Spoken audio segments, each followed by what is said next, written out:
Bonjour à toutes et à tous, je m'appelle Michel Blaise-Pascaud et je vous souhaite la bienvenue Salle Liberté dans le cadre du Congrès des maires à l'occasion du forum intitulé « Prévention des risques et gestion des crises, on accélère » avec un beau point d'exclamation.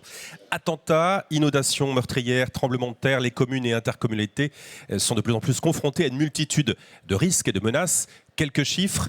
5 700 communes reconnues en état de catastrophe naturelle chaque année, plus d'un quart de la population exposée au risque d'inondation, 48% du territoire métropolitain exposé au risque retrait gonflement des argiles, ou encore 6 870 communes déclarées exposées au risque de feux de forêt, sans oublier l'exposition des communes d'outre-mer aux cyclones, aux éruptions volcaniques et aux séismes de magnitude supérieure à 4, sans oublier, non, là encore, les risques industriels, technologiques, les menaces nucléaires, radiologiques, biologiques et chimiques qui sont en recrudescence. Autant de risques majeurs face auxquels les élus se retrouvent en première ligne, autant de responsabilités qui pèsent sur leurs épaules. Alors comment les accompagner? Comment améliorer le système actuel pour leur permettre d'assurer la sécurité publique? Eh bien, pour apporter des éléments de réponse à ces questions, l'AMF a créé durant l'été 2022 un groupe de travail composé d'élus volontaires sous la coprésidence de Sébastien Leroy, maire de Mandelieu-la-Napoule, et d'Éric Ménassi, maire de Trèbes. Des travaux qui ont abouti à une feuille de route nationale validée par l'AMF le 30 mars 2023 et à sa déclinaison expérimentale dans une dizaine d'associations départementales. L'heure est donc aujourd'hui de faire un bilan de ces travaux que nous ferons en 2 temps. Pendant 30 minutes, la parole sera donnée d'abord aux initiatives locales. Nous partagerons avec vous des actions et des bonnes pratiques entre élus et acteurs locaux en matière de prévention des risques et gestion de crise. Et puis dans l'heure qui suivra, eh bien, nous échangerons autour de 5 propositions visant à doter la France d'une stratégie nationale de risques majeurs, de gestion des risques majeurs et d'un plan d'action au plus près de l'échelle communale. Nous réserverons enfin 15 minutes de notre temps en fin de forum pour vos réactions et vos questions dans le public avant de clore ce forum aux alentours d'11h30. Mais pour introduire ce forum, je me tourne vers nos 2 coprésidents. Je vais donner la parole aux 2 maires de communes qui sont très exposés aux risques et très éprouvés par les crises. Ils sont les 2 coprésidents du groupe de travail Prévention des risques majeurs et gestion des crises. Éric Ménassi, maire de Trèbes, que vous pouvez applaudir. Et Sébastien Leroy, maire de Mandelieu-la-Napoule. Messieurs, vous allez nous raconter en quelques mots la genèse et les objectifs des travaux menés avec des élus volontaires, je le rappelle, et dont nous allons faire le bilan ce matin. On commence avec vous, Éric Ménassi. Bonjour à tous.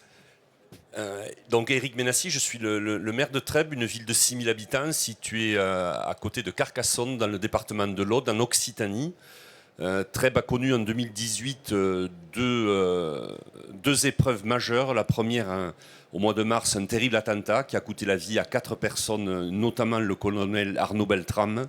Et 8 mois après, de terribles inondations qui ont coûté la vie à 15 personnes sur le territoire de l'agglomération, dont 6 personnes ont perdu la vie à Trèbes. Donc vous l'avez dit, à l'été 2022, David Lisnard a souhaité porter une initiative au niveau de l'AMF pour s'emparer de ce sujet, la gestion du risque au niveau communal. Et il a décidé, au travers de cette coprésidence, de pouvoir animer et tenter à la fois d'apporter notre expérience avec Sébastien, qui va décrire ce qu'il a vécu, mais aussi de pouvoir écouter nos collègues sur le territoire métropolitain et ultramarin pour voir comment eux percevaient ce risque potentiel climatique, ce risque sécuritaire, et comment les maires sur le terrain, avec leurs équipes municipales, pouvaient prévenir et se prémunir de tout ça. Sébastien Leroy. Bonjour à tous, merci pour votre présence et permettez-moi également de saluer nos parlementaires et les grands directeurs des administrations qui ont pris le risque de venir dans des assemblées d'élus avec des portes qui pourraient se refermer à tout moment.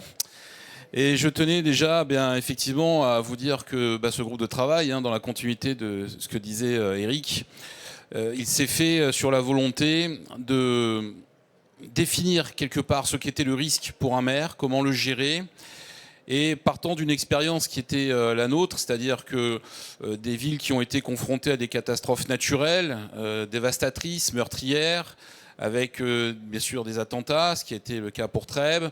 Heureusement, à Mandelieu, ça a été désamorcé juste à temps. Mandelieu, c'est une ville qui a été traversée par 3 inondations majeures, dont une en 2015 qui a fait 8 morts, 2 en 2019 à une semaine d'intervalle, de grands incendies. Et c'est vrai qu'à travers toutes ces expériences, eh bien, on a vu un vécu et on a senti qu'il y avait quand même un problème. C'est que le risque pour un élu était multiforme, il était multifacette et à travers toute la France, il pouvait être extrêmement différent et perçu de manière extrêmement variée. Donc la méthodologie a consisté dans ce groupe de travail à se déplacer dans tous les départements de France. Et je remercie d'ailleurs Stéphanie Bidot qui nous martyrise au quotidien avec les services de l'AMF pour ce travail. Et ça nous a permis d'aller dans beaucoup de départements, de rencontrer beaucoup de collectivités, d'échanger avec eux et de voir aussi beaucoup de pratiques. Et le constat, il est très clair, c'est qu'il n'y a en France en réalité aucune stratégie nationale de prévention et de gestion des risques, qu'ils soient naturels, industriels. Il y a des méthodes, il y a des savoir-faire, il y a des initiatives locales extrêmement percutantes, il y a des bonnes pratiques. Certains sont très en avance, certains sont très en retard, certains ont connu la crise donc ont appris, certains ne l'ont pas encore connue et doivent s'y préparer.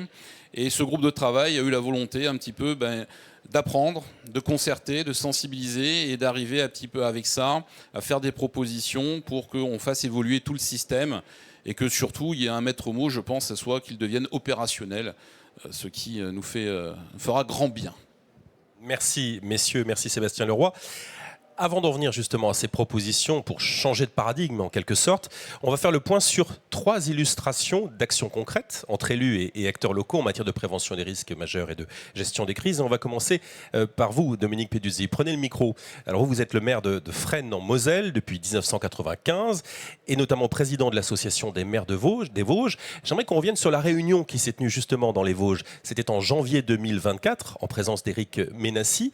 Y participaient également, je crois, des membres de la commission sur l'adaptation au changement climatique qui a été créée en 2020 par l'association des maires des Vosges.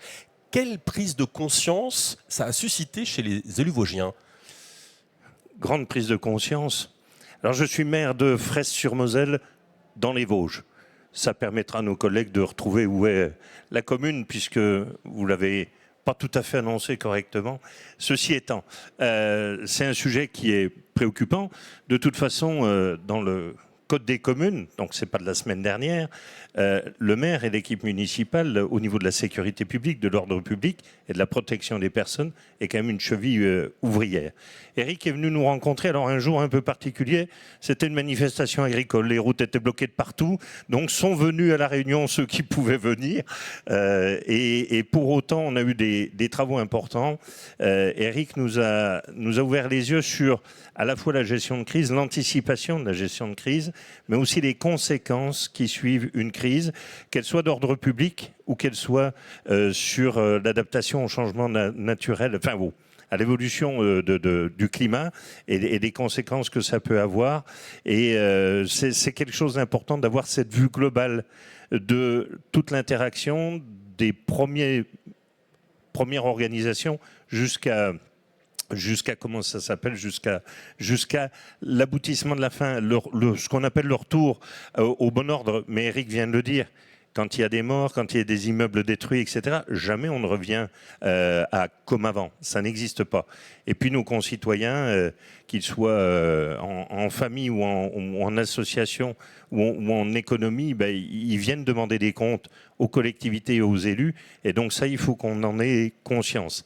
Alors nous, l'organisation dans les Vosges, en plus du travail qui est fait avec l'association des maires des Vosges, 2012, donc c'est pas hier, mise en place d'une réserve départementale de sécurité civile qui vient renforcer les communes après l'intervention des forces de l'ordre, après l'intervention des secours, la mise en place d'une commission en 2020 sur l'adaptation au changement climatique.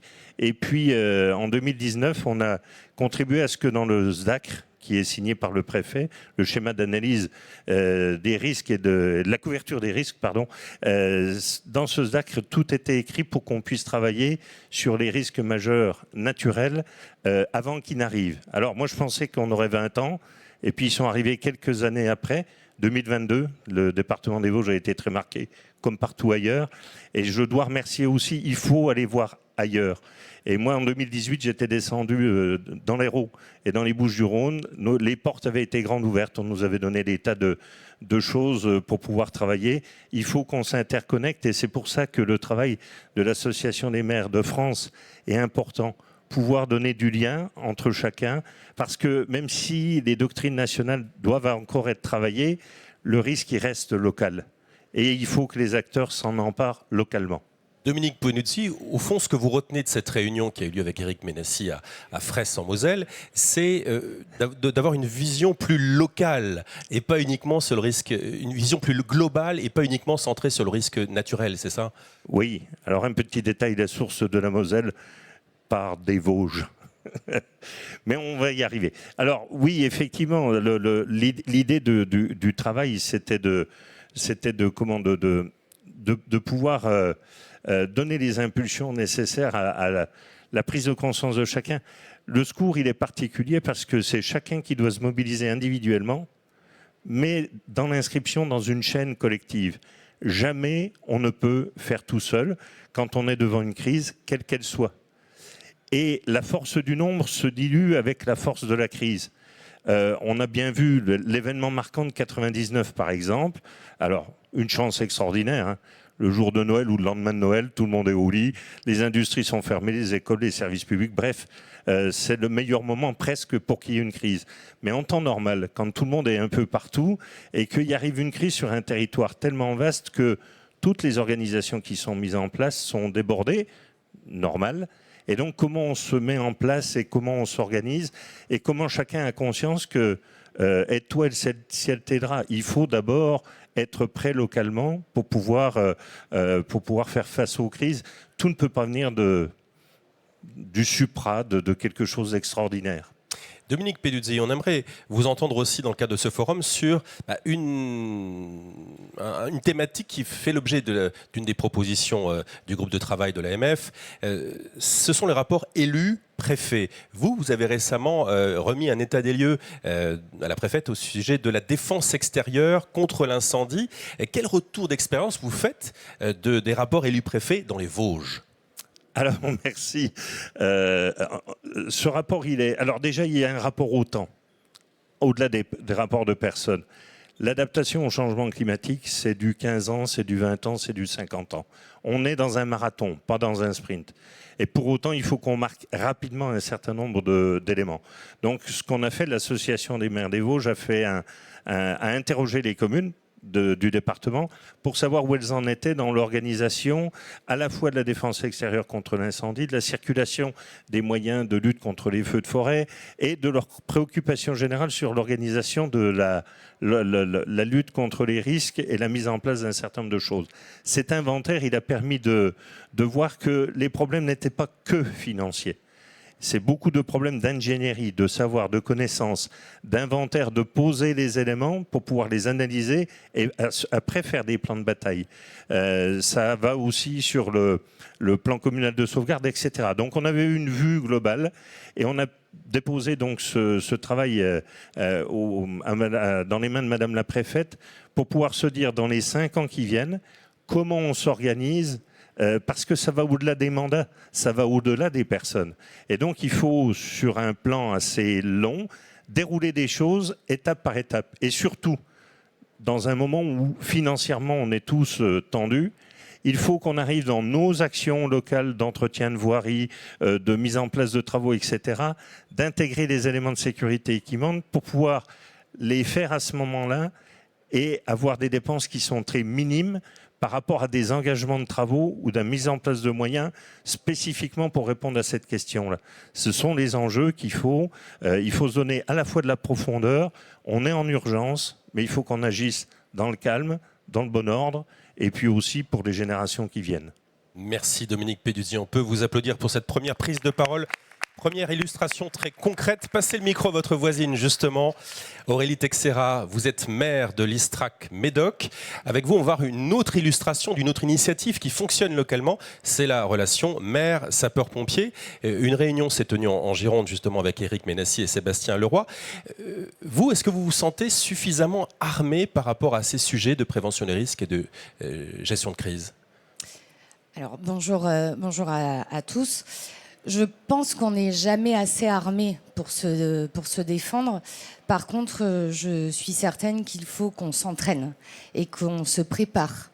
tu le disais tout à l'heure, je rejoins complètement le propos qui s'est tenu tout à l'heure en disant qu'il faut absolument qu'on se prépare, parce que même si on n'a pas vécu une situation de crise directement, on voit ce qui se passe autour de nous, et il est indispensable de se préparer. Alors, on a tous un plan communal de sauvegarde, ou en tout cas, on peut toujours aller piocher chez le voisin pour voir un petit peu comment il a rédigé son plan communal de sauvegarde.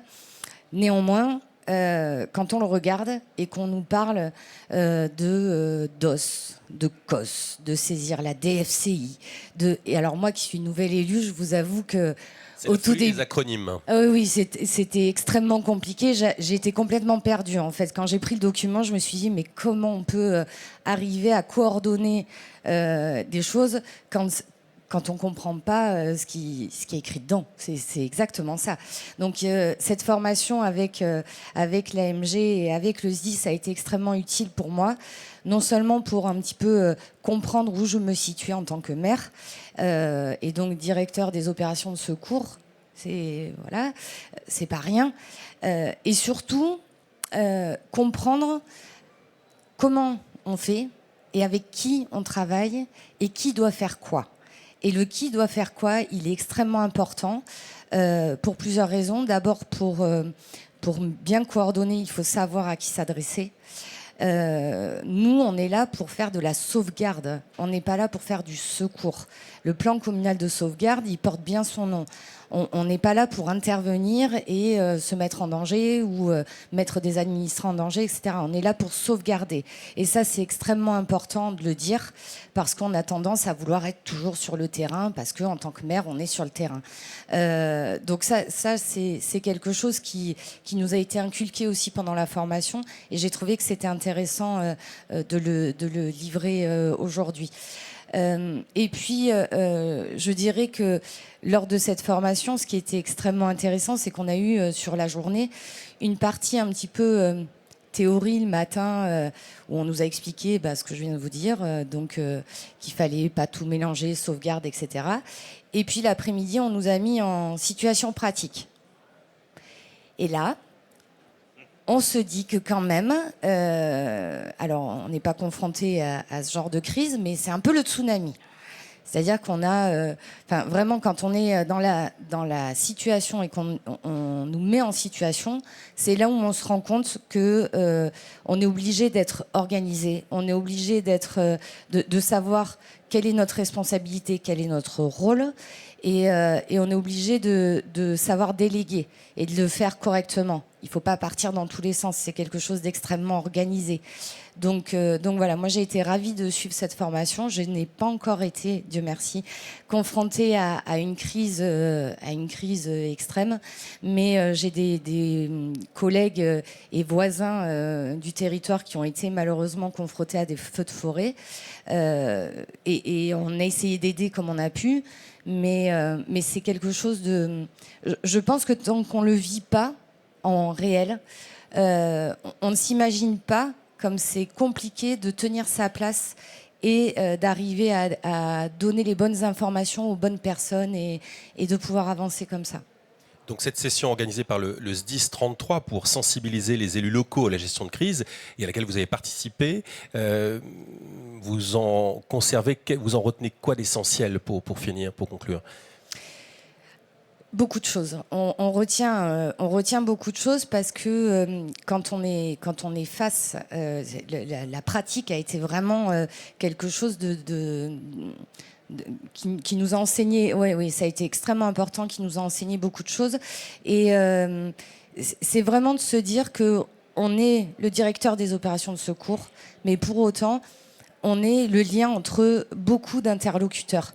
C'est-à-dire qu'on travaille évidemment avec le SDIS, avec le poste de commandement quand il y en a un, on est là pour ça. On est là aussi pour coordonner nos techniciens de DFCI pour ce qui concerne les feux de forêt, et donc plus ce qui me concerne dans mon milieu médocain. Et on est là aussi pour donner les consignes. Et j'avoue que on se sent rapidement perdu, et on est porté et accompagner. Enfin, le SDIS est vraiment là pour nous accompagner au plus proche. Et voilà, donc on a appris plein de choses sur cette formation. On a appris quand solliciter le sous-préfet, on a appris quand solliciter les aides extérieures. Enfin voilà, j'invite et j'encourage vraiment tous mes collègues maires à suivre cette journée de formation parce qu'on arrive vite à retrouver la réalité des choses et à se dire, ouais, avant d'y aller, on pourrait se dire, ouais, mais on est prêt, on a un plan communal de sauvegarde. On ouvre à la page 20 et puis on déroule. Pas du tout. Pas du tout. Donc j'invite vraiment mes camarades à suivre cette formation, vraiment. Merci Aurélie Texera pour cette prise de parole. Et on va terminer cette séquence autour des initiatives locales avec vous, Sébastien Leroy, en mettant en lumière le département comme acteur clé dans la prévention des risques et la gestion de crise. De quelle façon le département des Alpes-Maritimes s'implique pour aider les élus locaux à faire face à leurs obligations sur ces sujets ? Alors, c'est vrai, et comme ça vient très bien d'être dit par Dominique et Aurélie, c'est qu'aujourd'hui, comme je vous l'exposais en introduction, il n'y a pas de pratique généralisée. C'est-à-dire que chaque département a des méthodes, et certains, comme la Gironde, comme les Vosges, sont proactifs. Les Alpes-Maritimes également, puisqu'on a été confronté depuis très longtemps à ce type de crise, c'est un département qui est très particulier en termes de topographie, de géographie, et donc il s'est équipé de deux outils qui sont majeurs. Un qui est le SMIAGE, et d'ailleurs je salue Dominique Konopnicki qui est son vice-président, qui est l'entité qui permet l'aménagement, la conception et la réalisation d'ouvrages de protection, notamment hydrauliques. Et l'autre entité, c'est Force 06, qui est véritablement une compagnie d'intervention très bien équipée, très bien entraînée, qui vient toujours en assistance logistique dans des situations où quand les villes sont dévastées, que vous êtes totalement submergés, vous avez toujours besoin à la fois de matériel et de gens qui connaissent le terrain et qui sont capables d'agir sans attendre. Et ces deux outils-là viennent en renfort aussi de pratique du SDIS qui permet de faire des entraînements. Parce que ce que oublient souvent les élus, et ça a été aussi dit, mais je tiens à insister sur le sujet, c'est que le maire est la clé de voûte des opérations à la fois de secours, mais d'anticipation et de gestion de la crise. Et très souvent, ce facteur est oublié de par la complexité du système et par l'illusion qu'il donne que l'État est omniprésent. Au moment de la crise, l'État ne sera pas omniprésent. Le préfet donnera des consignes générales, mais c'est au maire et au maire seul, et même pas au président de l'intercommunalité, que va revenir le devoir et l'obligation d'anticiper et de décréter s'il faut ou pas évacuer, de décréter quelles sont les mesures à mettre en œuvre. Personne ne le fera à sa place. Et ça, c'est très dangereux de l'oublier, d'où les entraînements. Et c'est ce que fait la Gironde avec le SDIS, mais c'est une pratique qui n'est pas du tout généralisée. Et c'est ce qu'il faut qu'on arrive aussi à mettre en place. Et j'insiste là-dessus parce que le maire clé de voûte, c'est un rôle qui est particulièrement méconnu. Et ça sera également le cas dans la préparation des populations, l'entraînement des équipes, mais l'acculturation du risque. N'oubliez pas que l'État se décharge totalement de la gestion du risque sur les élus locaux. Demain, si les populations ne savent pas comment réagir, ça sera la responsabilité du maire et de son conseil municipal. Et même de même que la préparation des territoires à anticiper les futurs risques est de la responsabilité uniquement du maire. Même si vous avez un plan communal de sauvegarde intercommunal, il ne remplace en rien le plan communal, qui reste toujours le seul et même élément. Et c'est pour ça que ce qui est en place dans les Alpes-Maritimes, avec le SMIAGE qui permet, en plus de ce qu'on arrive à faire nous en tant que ville ou interco, de rentrer dans cette phase, encore une fois, opérationnelle de réalisation, ce que fait Force 06 en soutien logistique, ne sont que des soutiens, mais ne remplaceront jamais, et là je vous le dis à tous mes chers collègues, ne croyez pas que l'État ou la préfecture seront quelque part ceux qui prendront le risque à votre place. Ce n'est pas vrai. Et tant moralement, politiquement que judiciairement, vous serez toujours en première ligne. Et ça, malheureusement, aujourd'hui, même l'évolution, vous voyez, avec les contraintes qu'on vous donne, les normes et les prélèvements financiers, votre responsabilité à côté, elle ne fait que s'accroître, alors que vos moyens et votre autonomie ne fait que diminuer. Parce qu'il est plus facile d'avoir un seul responsable, et vous savez que nous sommes toujours des responsables parfaits.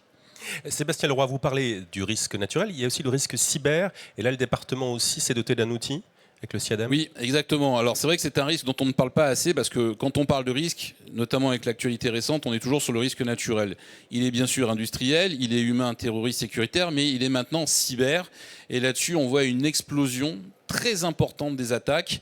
Et aujourd'hui, il est essentiel. Et ça, c'est très difficile parce que il n'y a pas de... Les catégories des communes sont extrêmement variables. Mais tant la petite commune que la grande commune est exposée, les petites communes sont peut-être encore plus exposées. Parce que maintenant, c'est devenu une industrie. Et aujourd'hui, le département des Alpes-Maritimes, effectivement, sur ce qui est de l'intelligence artificielle et de la protection des données, essaie d'accompagner, de sensibiliser, de former, essaie de développer aussi des crédits pour financer, parce que c'est très onéreux. Et là aussi, je vous le dis, c'est qu'il suffit parfois d'un seul mail pour que l'intégralité de vos données disparaissent. Et se protéger du risque cyber, c'est très onéreux en termes de logistique, de moyens et de temps de formation. Et malheureusement, eh bien, les dégâts sont considérables et c'est un risque qui est encore aussi trop peu perçu. Donc là aussi, les pratiques sont très variables. Certaines villes sont très en avance, d'autres sont vraiment à la préhistoire. Moi, ma ville était très en retard, on essaie de rattraper le retard. Et c'est quelque chose aujourd'hui où je vous incite également à vous rapprocher aussi de la gendarmerie nationale, de la police nationale qui déploie des missions sur ce sujet pour sensibiliser vos équipes et mettre en place toutes les procédures nécessaires parce que là encore, vous serez bien évidemment, vous l'avez compris, les seuls et uniques responsables. Oui, Éric Ménassi. Oui, juste un mot pour rebondir sur les propos de Sébastien. Le maire n'est pas seul, il est au centre de tout et il est responsable de tout. Et en fait, c'est ce qui a animé un petit peu la volonté de David Lisnard en nous confiant cette mission. C'est à la fois de faire profiter à nos collègues de notre expérience, mais aussi de les sensibiliser sur cette notion qui est fondamentale. Madame l'a dit à juste titre. Aujourd'hui, la responsabilité et le champ des responsabilités est colossal. Donc il faut absolument que les maires comprennent et analysent cette responsabilité pour qu'ils puissent être les acteurs du quotidien et les acteurs de leur territoire. C'est fondamental et Sébastien a balayé très largement le risque. Le risque aujourd'hui est partout et les maires sont au centre de tout.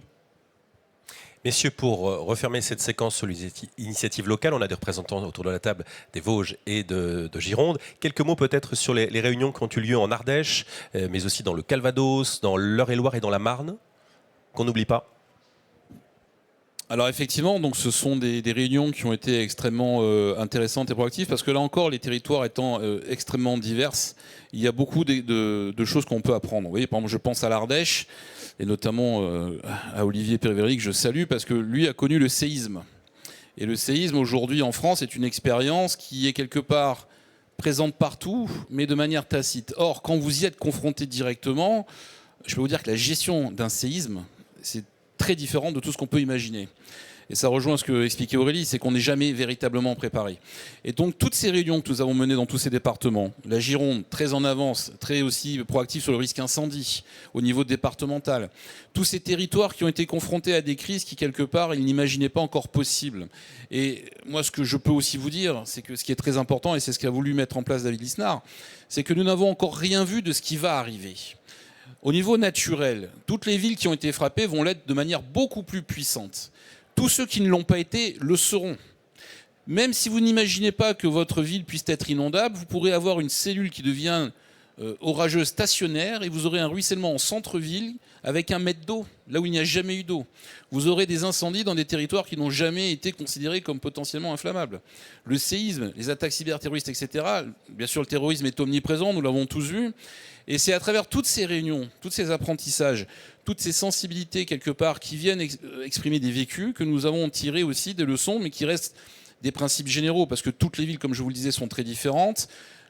Les organisations doivent être libres, c'est-à-dire que l'intercommunalité sera très pertinente sur certains territoires, contre-productive dans d'autres.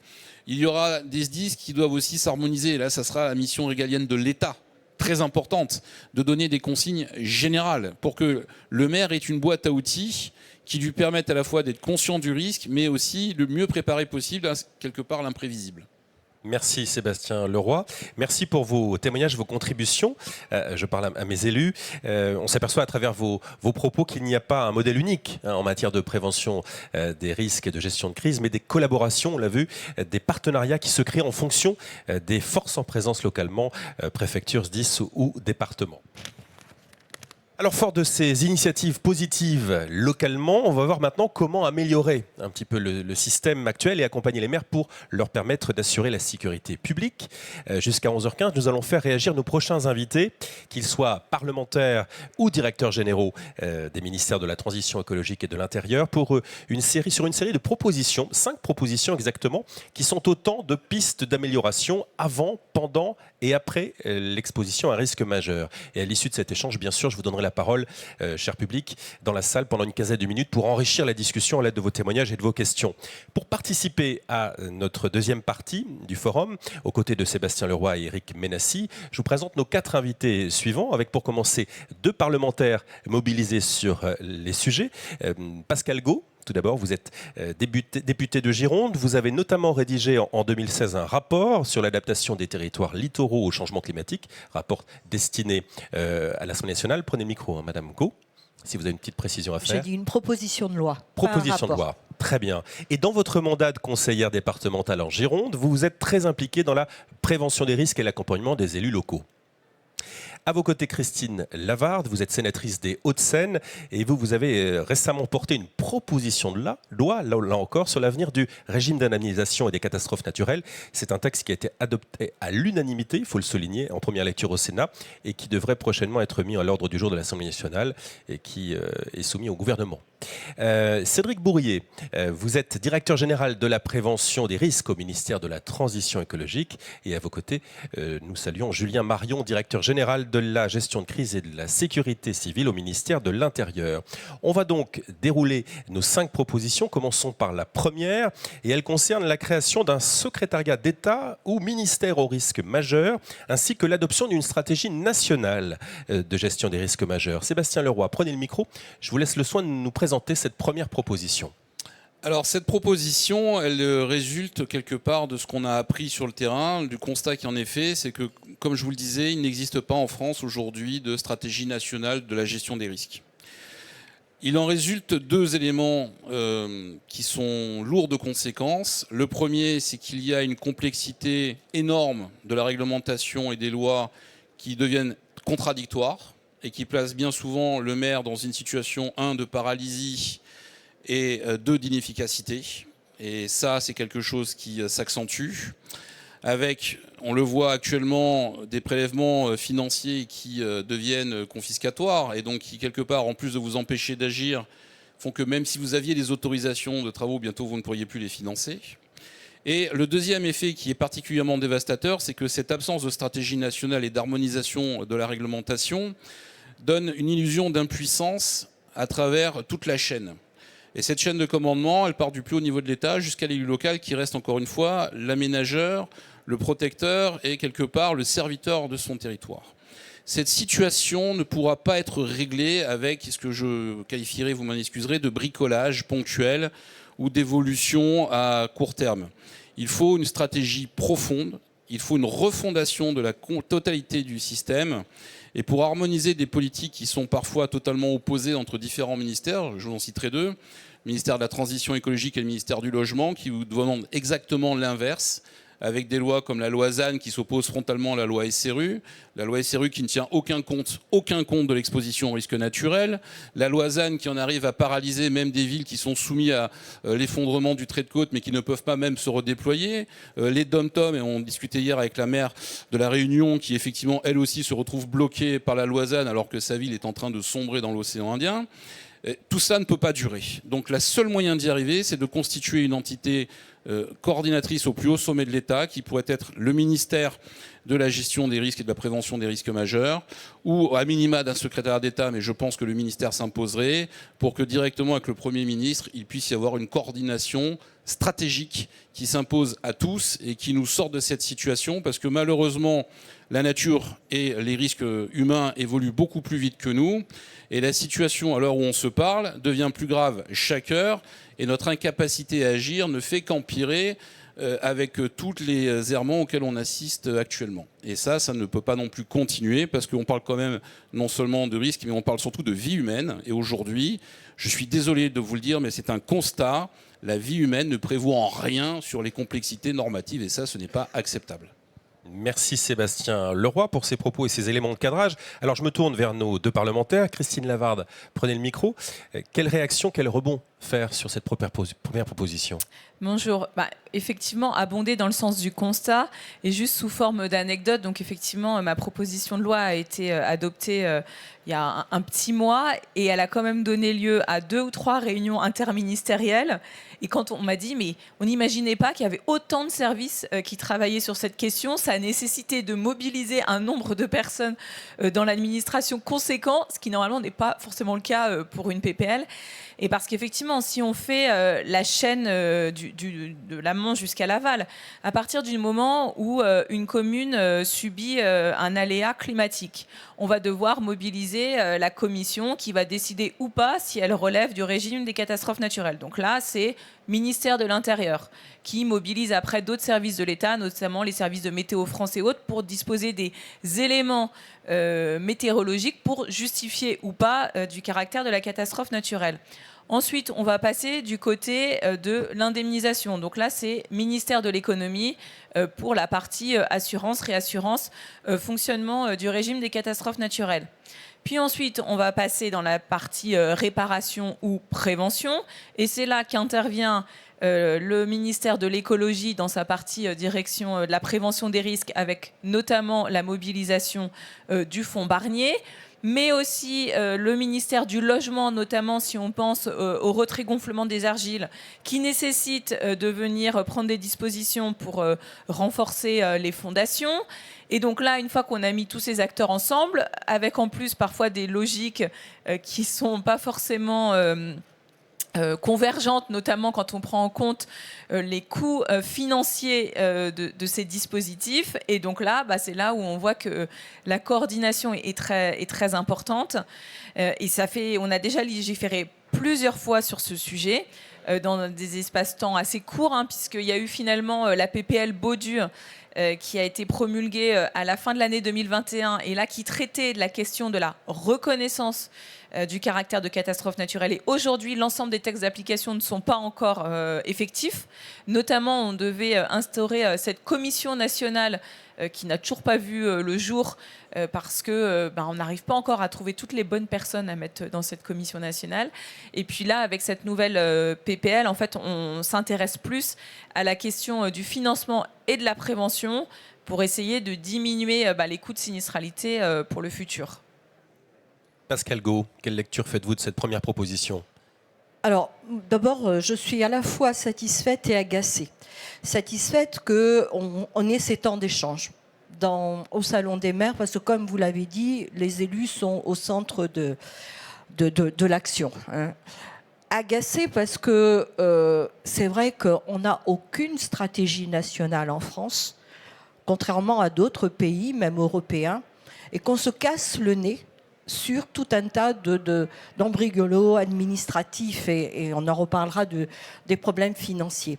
Mais on ne peut pas dire que le législateur ne soit pas au rendez-vous. Alors, on parlait de la proposition de loi de ma collègue. Moi, j'ai fait en 2016, une proposition de loi sur l'adaptation des littoraux au changement climatique. On est en Gironde, on a l'érosion dunaire, avec toute une série de propositions. Aujourd'hui, je les retrouve, du coup, étant revenu parlementaire, je regarde où sont les petits. Alors, les petits, ils sont dans la loi Elan, ils sont dans tout un tas ils sont complètement saucissonnés, mais on n'a plus la même logique d'intervention, de lecture. Donc, il faut absolument que l'on se pose nationalement. On ne peut plus... Moi, je l'ai dit l'autre jour à une question au gouvernement, au Premier ministre, on ne peut plus être que dans les hommages, dans les minutes de silence, comme si tout d'un coup, on comprenait le problème et hop, l'oubli, la mémoire fait que, et malgré tout, on travaille, nous, sur le plan local. On a évoqué les départements, peut-être que je pourrais évoquer ce qu'on fait au niveau du département de la Gironde, où on a été amené, sans gêner la chaîne de solidarité avec les responsabilités des uns et des autres, à faire un plan départemental de sauvegarde en expérimentation parce qu'on voit bien que c'est quand même nous, au bout du bout, qui sommes responsables. Et avec la double casquette de député, moi, je suis toujours en attente d'une coordination, d'une stratégie, mais effectivement avec un ministère ou un secrétariat d'État. On sait en faire quelques-uns dont on ne sait même pas qui s'en occupe, mais là, on a vraiment besoin d'avoir une lecture nationale de la gestion des risques. Et là, pour l'instant, il y a un bug sur ce qui n'existe pas. Merci Pascal Gaud. Alors je me tourne vers nos deux directeurs généraux, Julien Marion et Cédric Bourrier. Que vous inspire cette première proposition, création d'un secrétariat d'État au ministère aux risques majeurs, et sur cette stratégie nationale de gestion des risques majeurs? Et puis, que vous inspirent les propos de nos parlementaires également? Bonjour, merci beaucoup, bonjour à tous. D'abord, merci à la fois de l'invitation, mais aussi de l'initiative. Vous vous doutez bien que pour les deux directeurs généraux que nous sommes, c'est vraiment très précieux d'avoir ce moment d'échange, ce moment d'écoute et ce moment de proposition. Pour cette proposition numéro 1, il y a donc effectivement quelque chose qui relève de l'architecture gouvernementale et puis quelque chose qui relève d'une stratégie nationale sur les risques. Sur le premier point, l'architecture gouvernementale, je suis un peu tenu au devoir de réserve quand même, vous vous en doutez. Je ferai juste un constat qui, à mon avis, ne répond pas pleinement à la demande. Mais je ferai un constat, c'est que ça prend 2 lignes pour mettre mon nom et le nom de mon ministère sur les écrans qu'on a là. Parce que notre ministère est devenu très long, mais la prévention des risques figure pour la première fois dans le nom d'un ministère, ce qui montre qu'une certaine attention, en tout cas que c'est une priorité très claire pour ce qui est du ministère de la Transition écologique. Sur la partie stratégie nationale, moi j'accueille à la fois favorablement l'idée et en même temps j'ouvre la perspective ou des questions sur le comment. Je vous explique pourquoi. On ne part pas de rien. Il y a une stratégie nationale de gestion du risque inondation depuis les années 2010. À la suite de la PPL sénatoriale, la proposition de loi sénatoriale sur les incendies, on élabore en ce moment, on met en consultation une stratégie nationale de défense de la forêt et des espaces non boisés contre l'incendie. Il y a un certain nombre de choses qui ont été faites sur le recul du trait de côte, même si ça ne rentre pas tout à fait dans la même catégorie. Donc on a déjà des choses qui ont été élaborées ou qui sont en cours d'élaboration. Elles se veulent plutôt sectorielles parce que le jeu des acteurs, le jeu des outils n'est pas toujours la même chose. Et elles peuvent bien sûr être révisées, revisitées, et moi je suis très ouvert à ça. Ce que j'entends, c'est qu'au-delà de dire on veut une certaine vision, un certain nombre de piliers, et vous les connaissez, les piliers en matière de prévention des risques, c'est 1, la connaissance, 2, la culture du risque, et puis ensuite maîtriser l'urbanisation, réduire la vulnérabilité des sites existants, tous les travaux qui sont menés et qui ont été rappelés, c'est se préparer à la gestion de crise, s'exercer, gérer la crise évidemment, et puis le retour d'expérience. Et donc ces piliers-là, comment on décline, ce que j'entends, c'est qu'il y a beaucoup de frustration aussi sur la mise en œuvre, c'est-à-dire pas forcément savoir par où on veut prendre le truc et ce qu'on veut faire, mais pouvoir ensuite le faire. Ce qui effectivement est probablement pas très développé aujourd'hui dans les stratégies que j'évoquais sur la partie incendie, sur la partie inondation et autres. Moi, enfin, à titre personnel, évidemment, avec le regard prévention des risques, on est très ouvert à travailler à ça. On a notamment plusieurs instances de discussion où figurent à la fois parlementaires et élus locaux. Je pense par exemple au Conseil d'orientation pour la prévention des risques naturels majeurs. Donc c'est tout à fait un chantier que nous, on est disposés à travailler.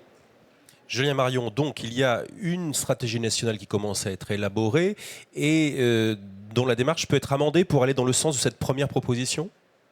Bonjour à tous, je voudrais moi aussi vous dire tout le plaisir que j'ai à échanger avec vous ce matin et à entendre avec beaucoup d'intérêt les résultats des travaux qui ont été conduits, puis les propositions qui en découlent. Je ne peux pas dire autre chose que ce que vient de dire Cédric Bourrier s'agissant des considérations relatives à l'architecture gouvernementale. Là, je botte en touche et je crois que chacun le comprendra. Avec peut-être juste un commentaire, je pense qu'il faut, d'une manière générale, et je ne vise pas en particulier la proposition qui est faite là ce matin, il faut se garder de cette manie un peu française qu'on a parfois et qui consiste à penser que en créant une structure, on résout un problème.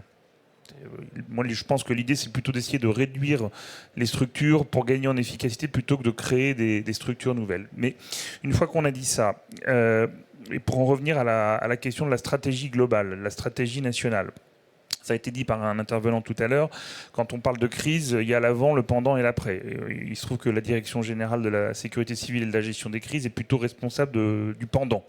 Voilà. Sur la phase du pendant, c'est-à-dire la gestion de crise à proprement parler, la phase chaude de la gestion de crise, je n'ai pas le sentiment qu'il y ait de confusion, de parasitage et d'absence de cohérence dans la répartition des responsabilités. J'ai même plutôt l'impression contraire. S'il y a une chose qui, je crois, fait consensus dans notre pays, c'est le fait que la gestion des crises, dans la durée, fait preuve d'une certaine efficacité, notamment en raison de l'unicité de la chaîne de commandement. Ça, c'est très important. C'est un acquis précieux, c'est une des caractéristiques fortes de notre modèle de gestion de crise. Tous les modèles ne sont pas organisés comme ça. Je vous invite à réfléchir à ce qui vient de se passer en Espagne il y a 15 jours et qui illustre malheureusement que d'autres modèles peuvent avoir des conséquences parfois très lourdes quand il n'y a pas cette unicité de la chaîne de commandement en matière de gestion de crise. Et l'unicité de la chaîne de commandement, elle implique l'État, au niveau central quand c'est nécessaire, au niveau local à travers le préfet. Elle implique les élus locaux, les maires, et c'est pas l'État contre les maires, c'est l'État avec les élus locaux. Et on y reviendra, je pense, en réaction aux propositions suivantes. Il faut absolument préserver ce capital extraordinairement précieux parce que dans la durée, j'en parle un peu en connaissance de cause, c'est ce qui fait la force et l'efficacité de notre modèle. C'est ce qui fait par exemple que quand il y a eu dans l'Ardèche, la Loire, la Haute-Loire, il y a un peu moins d'un mois, un épisode pluvieux extrêmement intense, vous vous en souvenez certainement, avec des cumuls de précipitations supérieurs à ce qui s'est passé à Valence en Espagne. On a réussi fort heureusement à faire en sorte que le bilan humain soit quasiment inexistant. Voilà. Donc retenons bien ça. Pour la phase chaude de la gestion de crise, moi je pense qu'on a une architecture, une chaîne de commandement avec des responsabilités très clairement définies et que c'est ce qui fait la force de notre modèle et que je pense qu'on a intérêt à préserver. Merci Julien Marion. Évoquons la deuxième proposition maintenant. On l'a illustré précédemment avec vous, notamment M. Peduzzi. C'est le renforcement du couple maire-préfet. Je laisse le soin à Éric Ménassi de nous présenter cette deuxième proposition. Oui, d'abord, si vous le permettez, recontextualiser notre propos. En fait, au travers de nos travaux, nous faisons remonter ce que les maires que nous avons rencontrés ressentent. Vous savez, le ressenti d'un maire, c'est quelque chose de très important. Le ressenti, c'est ce qu'il perçoit au travers de sa relation pendant un moment particulier avec l'État. C'est quelque chose de fondamental. Vous l'avez dit à juste titre, monsieur le directeur général, la clarification de la responsabilité, elle est très claire. Elle est sur les maires.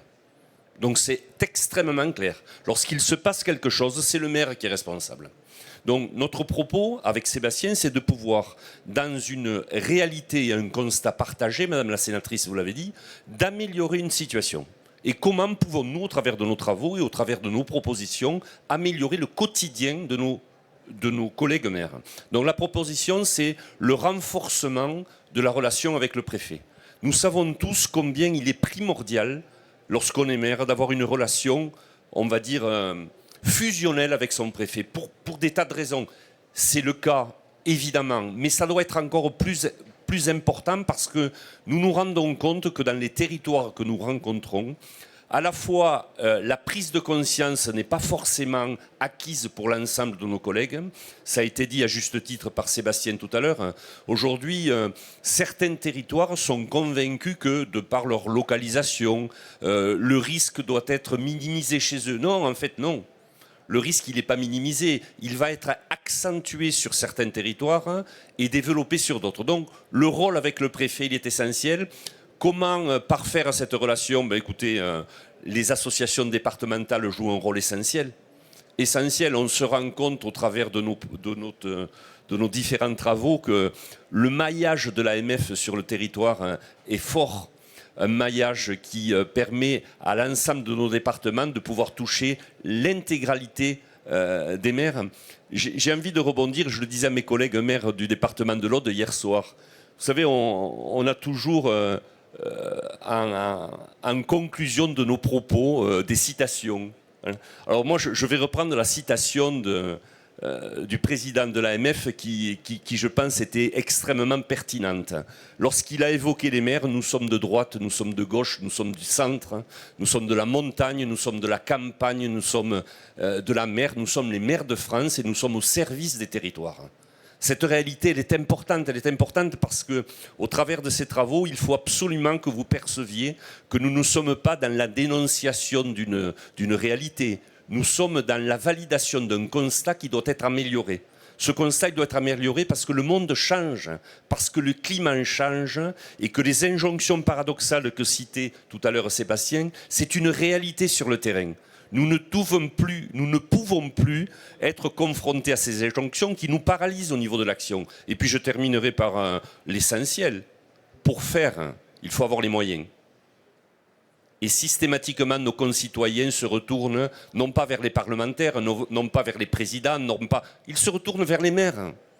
Les maires sont les premiers responsables et ce sont les premiers interrogés. Donc il faut absolument... Je reste convaincu que les maires qui sont dans cette salle sont passionnés par leur territoire. Vous ne pouvez pas être maire si vous n'aimez pas vos concitoyens et votre territoire. C'est impossible. Par contre, nous avons besoin de progresser et nous ne progresserons pas sans le collectif et sans les préfets. Alors justement, merci Eric Ménassi. On a envie d'entendre sur ce sujet Julien Marion. Que pensez-vous, quelle lecture faites-vous de cette deuxième proposition sur le renforcement du couple fusionnel, pour reprendre les propos d'Eric Ménassi, maire-préfet? Il faut voir jusqu'où va la fusion, monsieur le maire. Non, mais évidemment, je ne peux que souscrire à 200% à ce qui vient d'être dit par Eric Ménassi. Le couple maire-préfet, c'est pas, en tout cas, ça ne doit pas être un slogan, c'est une réalité. La question, c'est de savoir comment on le fait vivre.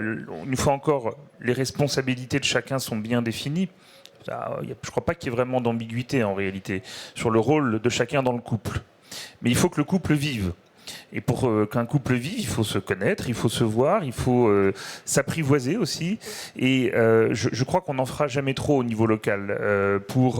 Alors, ça passe par une multitude de moyens, une multitude de canaux, des temps un peu institutionnels, mais qui ne suffisent pas. Il faut aller au-delà des rencontres institutionnelles qu'un préfet ou un sous-préfet à l'échelle de son arrondissement doit avoir avec les maires. Il faut que cette relation, elle vive aussi dans le quotidien, dans la pratique. Et il me vient un exemple qui est assez parlant. Vous savez qu'en matière de gestion de crise, beaucoup réside dans la préparation. La crise bien gérée, c'est la crise qui a été préparée. Et la préparation, c'est un travail de planification qui incombe en partie à l'État, en partie au maire, un travail de connaissance du risque, d'éducation au risque de la population, puis c'est aussi un travail d'exercice. Je pense qu'il faut, et en tout cas, je vais, moi, y veiller dans les instructions que je vais donner au préfet pour l'année 2025, il faut que, de manière systématique, la politique d'exercice de sécurité civile qui repose à l'échelle d'un département sur le préfet associe les maires, soit à l'échelle d'un bassin ou d'une commune, soit au niveau départemental à travers l'association des maires de France. Les maires doivent être absolument impliqués dans la politique d'exercice, parce que les exercices de sécurité civile, c'est ce qui conditionne en grande partie l'efficacité de la réponse à la crise quand elle survient. Et puis par ailleurs, il y a le rôle essentiel des préfets dans l'appui qu'ils doivent apporter aux maires dans l'exercice et la mise en œuvre de leurs responsabilités. On aura peut-être l'occasion d'y revenir en réponse à une question suivante, mais là-dessus, je crois qu'il y a vraiment beaucoup à faire, et j'y reviendrai en donnant quelques exemples tout à l'heure, donc je ne vais pas être plus long sur la réponse à cette proposition, mais oui, à 200%, le couple maire-préfet, c'est la clé de voûte de l'efficacité à la réponse aux crises à l'échelle d'un territoire. Merci Julien Marion. On continue à dérouler le fil de ces propositions avec la troisième, la création d'une organisation spécifique autour du maire pour permettre de gérer la crise et la post-crise avec la constitution d'une équipe locale de soutien. Est-ce que vous pourriez nous en dire un petit peu plus, Sébastien Leroy? Alors, en effet, dans la continuité des constats que nous avons établis, et je rebondirai sur vos propos, monsieur le directeur général de la sécurité civile, c'est que, effectivement, l'opération de réaction au niveau étatique sur la gestion de la crise au moment de la crise en France est un système jacobin efficace. Et on l'a vu effectivement en Espagne, de l'intérêt d'avoir cette tradition héritée de la hiérarchie militaire, où vous avez un décideur et des services orientés avec des dispositifs bien placés. Cependant, la problématique que nous avons, c'est que la défaillance, aujourd'hui, elle s'opère sur tout ce qui l'entoure. parce que cette réaction de la sécurité civile, elle est efficace sur le moment, mais dans la phase amont et dans la phase aval de la crise, nous sommes aujourd'hui dans l'effet inverse, c'est-à-dire dans la paralysie et l'inefficacité. Aujourd'hui, pour se réemparer de ce sujet, le maire ne peut pas le faire seul. Parce que, naturellement, la complexité du système, et je pense qu'il y a des élus dans la salle. Oui ? Exprimez-vous un peu. Est-ce qu'aujourd'hui, mes chers camarades élus, vous avez le sentiment de bien maîtriser à la fois la complexité du système et surtout la connaissance du risque sur votre territoire ? Oui ou non ? Allez-y, qu'ils vous entendent. Profitez-en. Bon. On leur donnera la parole justement dans le dernier quart d'heure. Alors, c'est compliqué, effectivement. Et pourquoi c'est compliqué ? Parce que tout s'est complexifié. Donc le maire doit être entouré à la fois d'un système logistique d'aide sur son territoire, de ses élus, mais également des services de l'État au niveau local. Et ça se déroule dans la connaissance du risque et dans la connaissance qu'on peut lui apporter simplifiée. Parce que malheureusement, aujourd'hui, même les PPRI sont devenus tellement complexes à lire. Quand vous avez des zones rouges qui sont en jaune sur un plan, des zones bleues qui sont en blanc, et les zones blanches qui sont en vert, et que les descriptions de l'inondation ne se superposent pas sur celles de l'incendie, et qu'on vous donne ça en vous disant voilà le risque chez vous, débrouillez-vous, merci, au revoir, ça malheureusement c'est ce qu'on vit dans tout le territoire. Donc on doit aujourd'hui créer cette task force au niveau local, qui doit se faire en lien avec la ville, qui reste le secteur clé, l'intercommunalité naturellement, les DDT et les DTM qui doivent apporter un soutien opérationnel simplifié, les SDIS et les systèmes de l'ordre de sécurité que sont la gendarmerie et la police. Mais en effectif réduit, pour éviter naturellement d'avoir encore un truc, modèle usine à gaz, qui se superpose. Et je suis d'accord avec vous, en France, dès qu'on veut simplifier un problème, on crée une nouvelle structure et on n'enlève pas les anciennes. Donc l'idée, ce serait de créer quelque chose de nouveau en supprimant les anciens. Et surtout qu'on ait une information simplifiée, opérationnelle, cadrée, normée, qui donne très rapidement à l'élu et surtout aux nouveaux élus. Parce que malheureusement, quand vous êtes élu, dans la minute qui suit, vous êtes considéré comme étant pleinement conscient et opérationnel sur tous les sujets, y compris sur tout ce qu'ont fait vos prédécesseurs depuis 120 ans. Et des maires, parfois, sont condamnés en justice, alors qu'ils n'étaient maires que depuis quelques mois, pour des décisions de leurs prédécesseurs qu'ils n'ont pas appliquées dans une crise qui est venue 2 semaines après leur élection. Donc vous voyez, c'est pour ça qu'aujourd'hui, il est nécessaire d'aller vite et que cette constitution d'un groupe qui permet de former le maire, son adjoint, son élu à la sécurité, son conseil, et qui donne aussi à l'État un interlocuteur fiable et valable qui lui certifiera qu'en temps de crise, il sait à qui il s'adresse et qu'il saura que quand il donne une consigne simplifiée, le maire comprend que la consigne simplifiée n'est pas seulement la seule chose qu'il faut faire, mais un nom de code qui lui déclenche toute une série d'opérations. On gagnera en temps, en efficacité. Et donc cette constitution opérationnelle autour du maire pourrait se faire assez simplement avec une relation préfecture, DDT, maire et intercommunalité avec les SDIS et les forces de sécurité.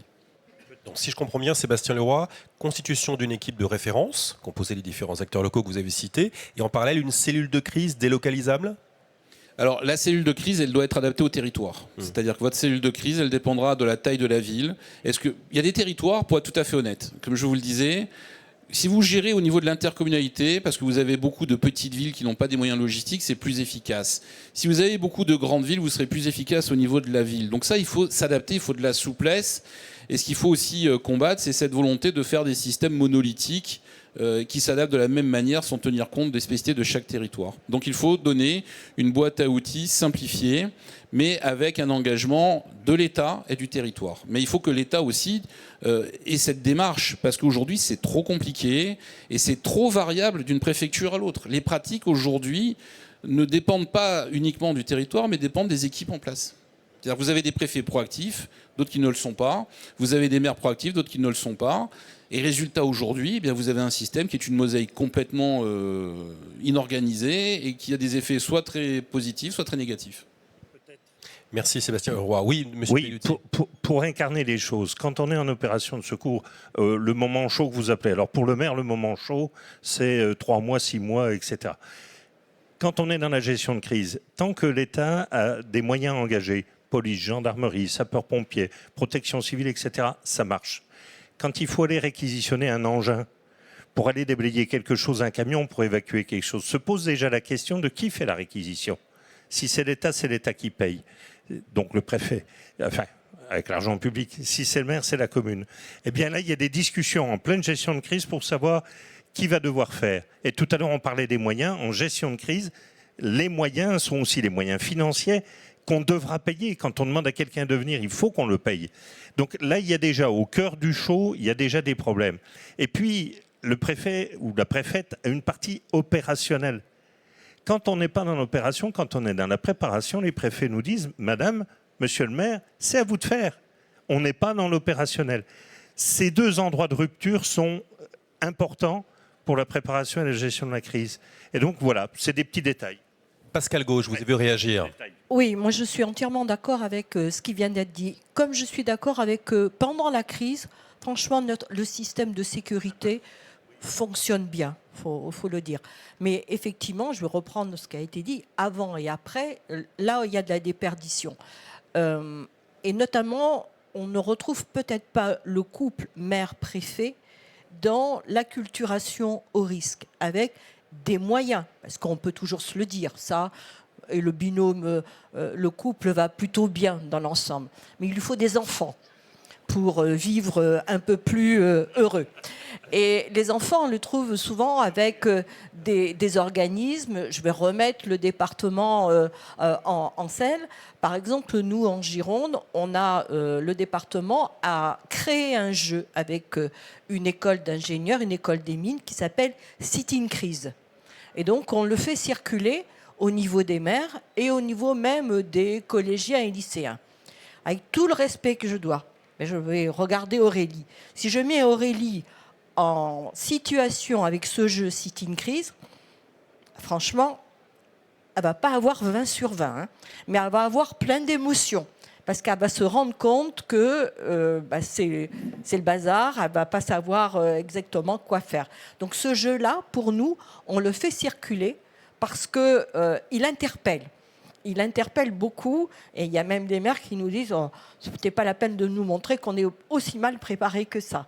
On a fait aussi un baromètre de la perception des risques au niveau des Girondins. La lecture du baromètre nous appelle les uns et les autres, et on va vous le communiquer, enfin on le communiquera au maire Girondin et on pourra le communiquer à l'AMF. C'est assez surprenant la perception des risques par les citoyens et les citoyennes. Donc il y en a qui anticipent, il y en a qui n'anticipent pas du tout, il y en a qui sont dans le déni, etc. Mais ça nous interpelle aussi sur le vocabulaire pour acculturer au risque.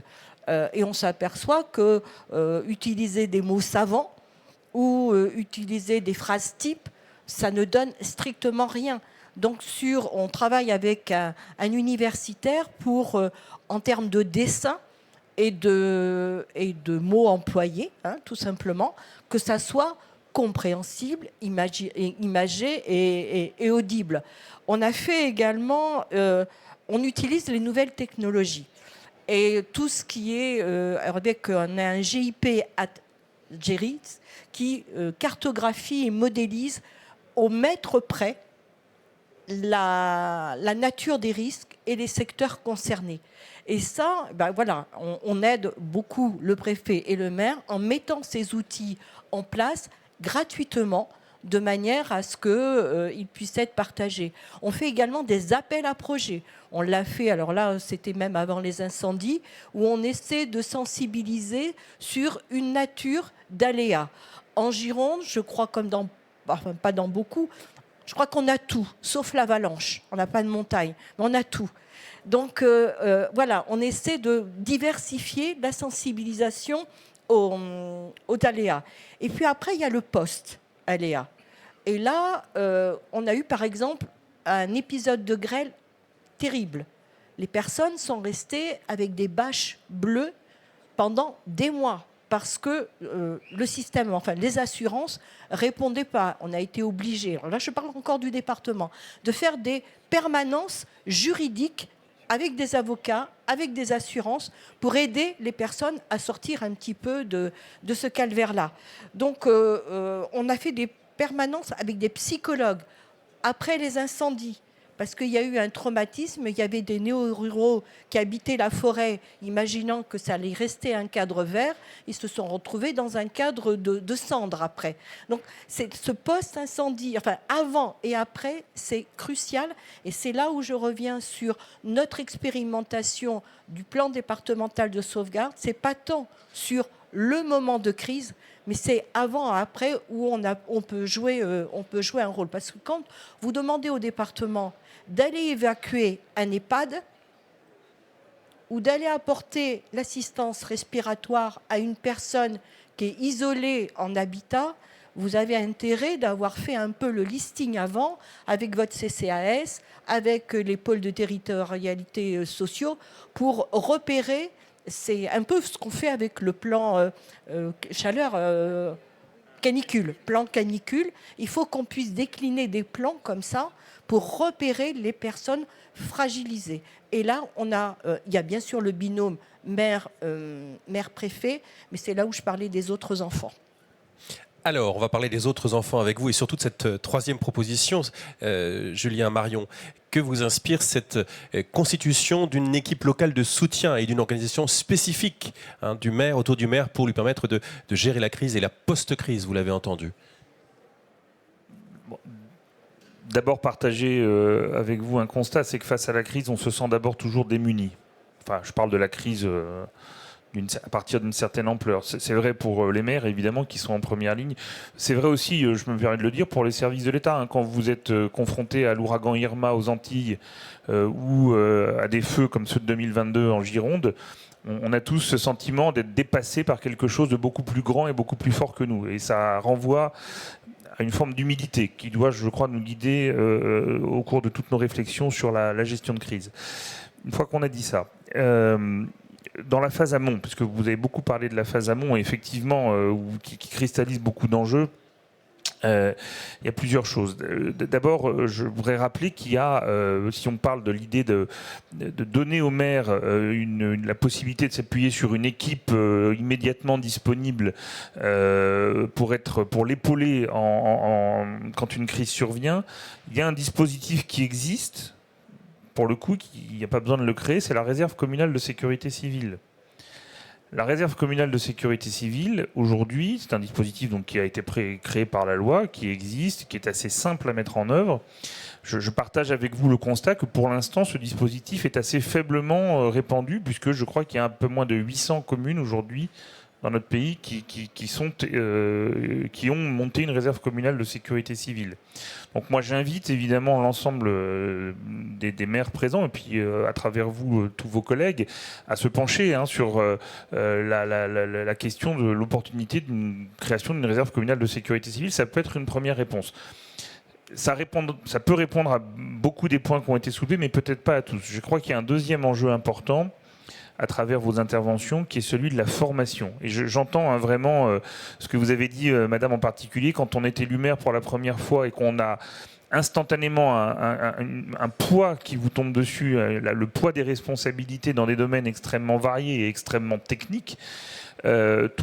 Tout ça ne s'improvise pas. Et je pense que nous avons, là je parle pour l'État, à renforcer notre offre de formation à destination des maires, en particulier dans le domaine de la prévention des risques et de la gestion des crises.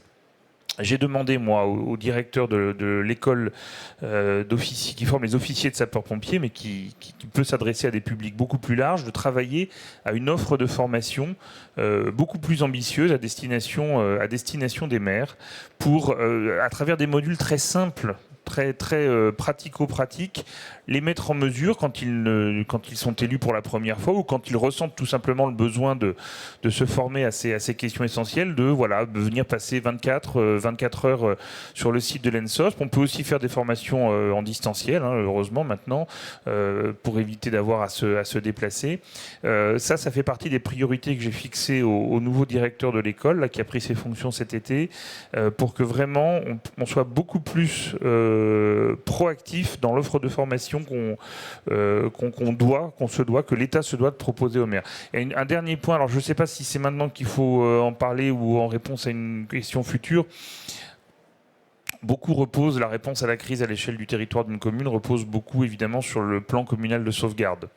Mais ça, on en parlera peut-être plus tard. On va y revenir. Merci beaucoup, Julien Marion. Cédric Brouillet, un complément sur cette troisième Je pense que je proposition? dirais la même chose, donc inutile d'y perdre du temps. Très bien. Alors, poursuivons avec la quatrième proposition qui vise à l'amélioration des outils de connaissance des risques. Éric Ménassi, on vous écoute. Dites-nous en plus.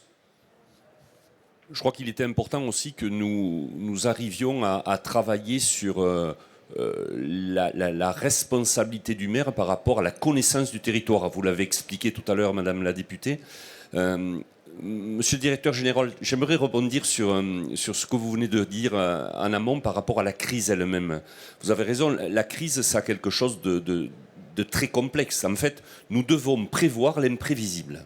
C'est ça, se préparer à la crise.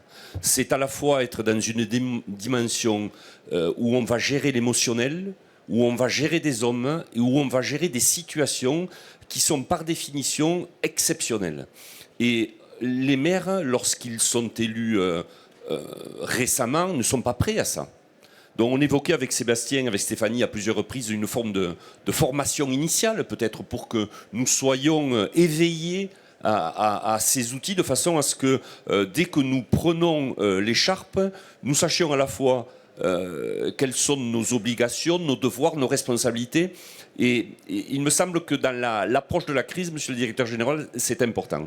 Pour en revenir à la proposition, je crois qu'il est capital que chaque maire connaisse son territoire. Alors ça peut paraître anodin ce que je vous dis, mais c'est indispensable. Il faut que le maire appréhende de façon précise la vulnérabilité de son territoire, une vulnérabilité géographique, une vulnérabilité industrielle. Il faut que ce travail soit effectué d'une manière régulière, actualisée, et que le maire soit non seulement à l'initiative de ce travail, mais aussi à l'initiative du partage avec ses élus. Parce que la meilleure façon de partager la crise, c'est de l'anticiper dans la connaissance du territoire. Et donc nous avons, au travers de nos échanges, reçu de la part de nos élus à la fois une forme d'interrogation, parce que certains élus étaient un petit peu désemparés par rapport à ce questionnement. Donc nous avons considéré que quelque chose qui peut paraître assez anodin est indispensable si on veut être plus performant. Connaître le territoire et l'appréhender correctement. Alors, on a envie de faire réagir et d'entendre nos parlementaires sur cette quatrième proposition. Christine Lavarde, peut-être, prenez le micro, on vous écoute. Alors, sur la connaissance du territoire, il y a déjà un outil géorisque qui est monté en puissance et qui est maintenant, qui est disponible pour tous les citoyens, pour les acteurs du monde économique, qui aujourd'hui a peut-être une perfectibilité qui est qu'il ne fait que donner une photographie de la connaissance du sol et des aléas climatiques, de l'environnement. Quand on parle de risque, et notamment après de sinistralité, ce qui est important, c'est d'associer le coût et ce qui a pu se passer. Et ça, aujourd'hui, c'est une base de données qui n'existe pas, mais qui va exister très prochainement, puisque un observatoire de la sinistralité a été lancé il y a peut-être 2 mois maintenant, sous l'égide de la CCR, et qui doit notamment ensuite pouvoir donner une information exhaustive au pouvoir public pour pouvoir justement affiner les dispositifs de prévention et surtout pouvoir s'assurer qu'on ne va pas avoir sur certains points du territoire une éviction des polices d'assurance, c'est-à-dire que certains assureurs quitteraient le principe de mutualisation qui sous-tend tout le régime assurantiel et tout le régime des catastrophes naturelles, et ce qui ne serait pas acceptable. Donc à partir de cet observatoire, on doit pouvoir s'assurer que le principe de mutualisation est respecté et que demain, aucune collectivité, aucun particulier ne pourra plus trouver à s'assurer parce que sa vulnérabilité au risque est trop importante. Pascal Gau, sur cette quatrième proposition. Oui, elle est intéressante. Moi, je pense que effectivement, sur l'aspect financier et assurantiel, il faut qu'il y ait des marges de progression, parce que tout ce qu'on vient de dire, dans les intentions, c'est bien, mais il y a quand même, à un moment donné, se pose le problème de financement. Et le problème de financement en acquisition d'outils, de dotation pour que les communes puissent acquérir, maintenir la maintenance des outils, c'est excessivement compliqué. Donc jusqu'à présent, ça peut être aussi un frein, l'accessibilité financière, la dotation financière pour accompagner les élus de terrain à pouvoir s'équiper au mieux. Et là, il y a quand même un vide. Une autre question, et là je voudrais interpeller Monsieur Marion. Ce qui est important aussi, on l'a fait en Gironde, c'est on n'a pas parlé des réseaux de communication. Parce que vous pouvez avoir un très joli pick-up, une citerne d'eau, etc. Si vous n'avez pas les communications ou les réseaux eau, Internet, téléphone, gaz, et c'est quelque chose qui n'est pas encore... C'est très technique, mais on a peu d'aide au niveau des collectivités et avec les partenaires, les sociétés. Comment on crée, en période de non-crise, cette connaissance des réseaux, les conventionnements avec EDF, gaz, j'en passe, parce que eux, ils travaillent le sujet. Ils sont beaucoup plus en avance qu'on ne peut le croire, sauf que le partage n'est pas forcément généralisé. Et cette question des réseaux, enfin, nous, on y travaille avec des conventionnements, mais je pense qu'au niveau national, je réfléchis un peu tout haut. On aura peut-être des concertations et des conventions à faciliter. Dominique Peduzzi, avant d'entendre Julien Marion et Cédric Bourrier.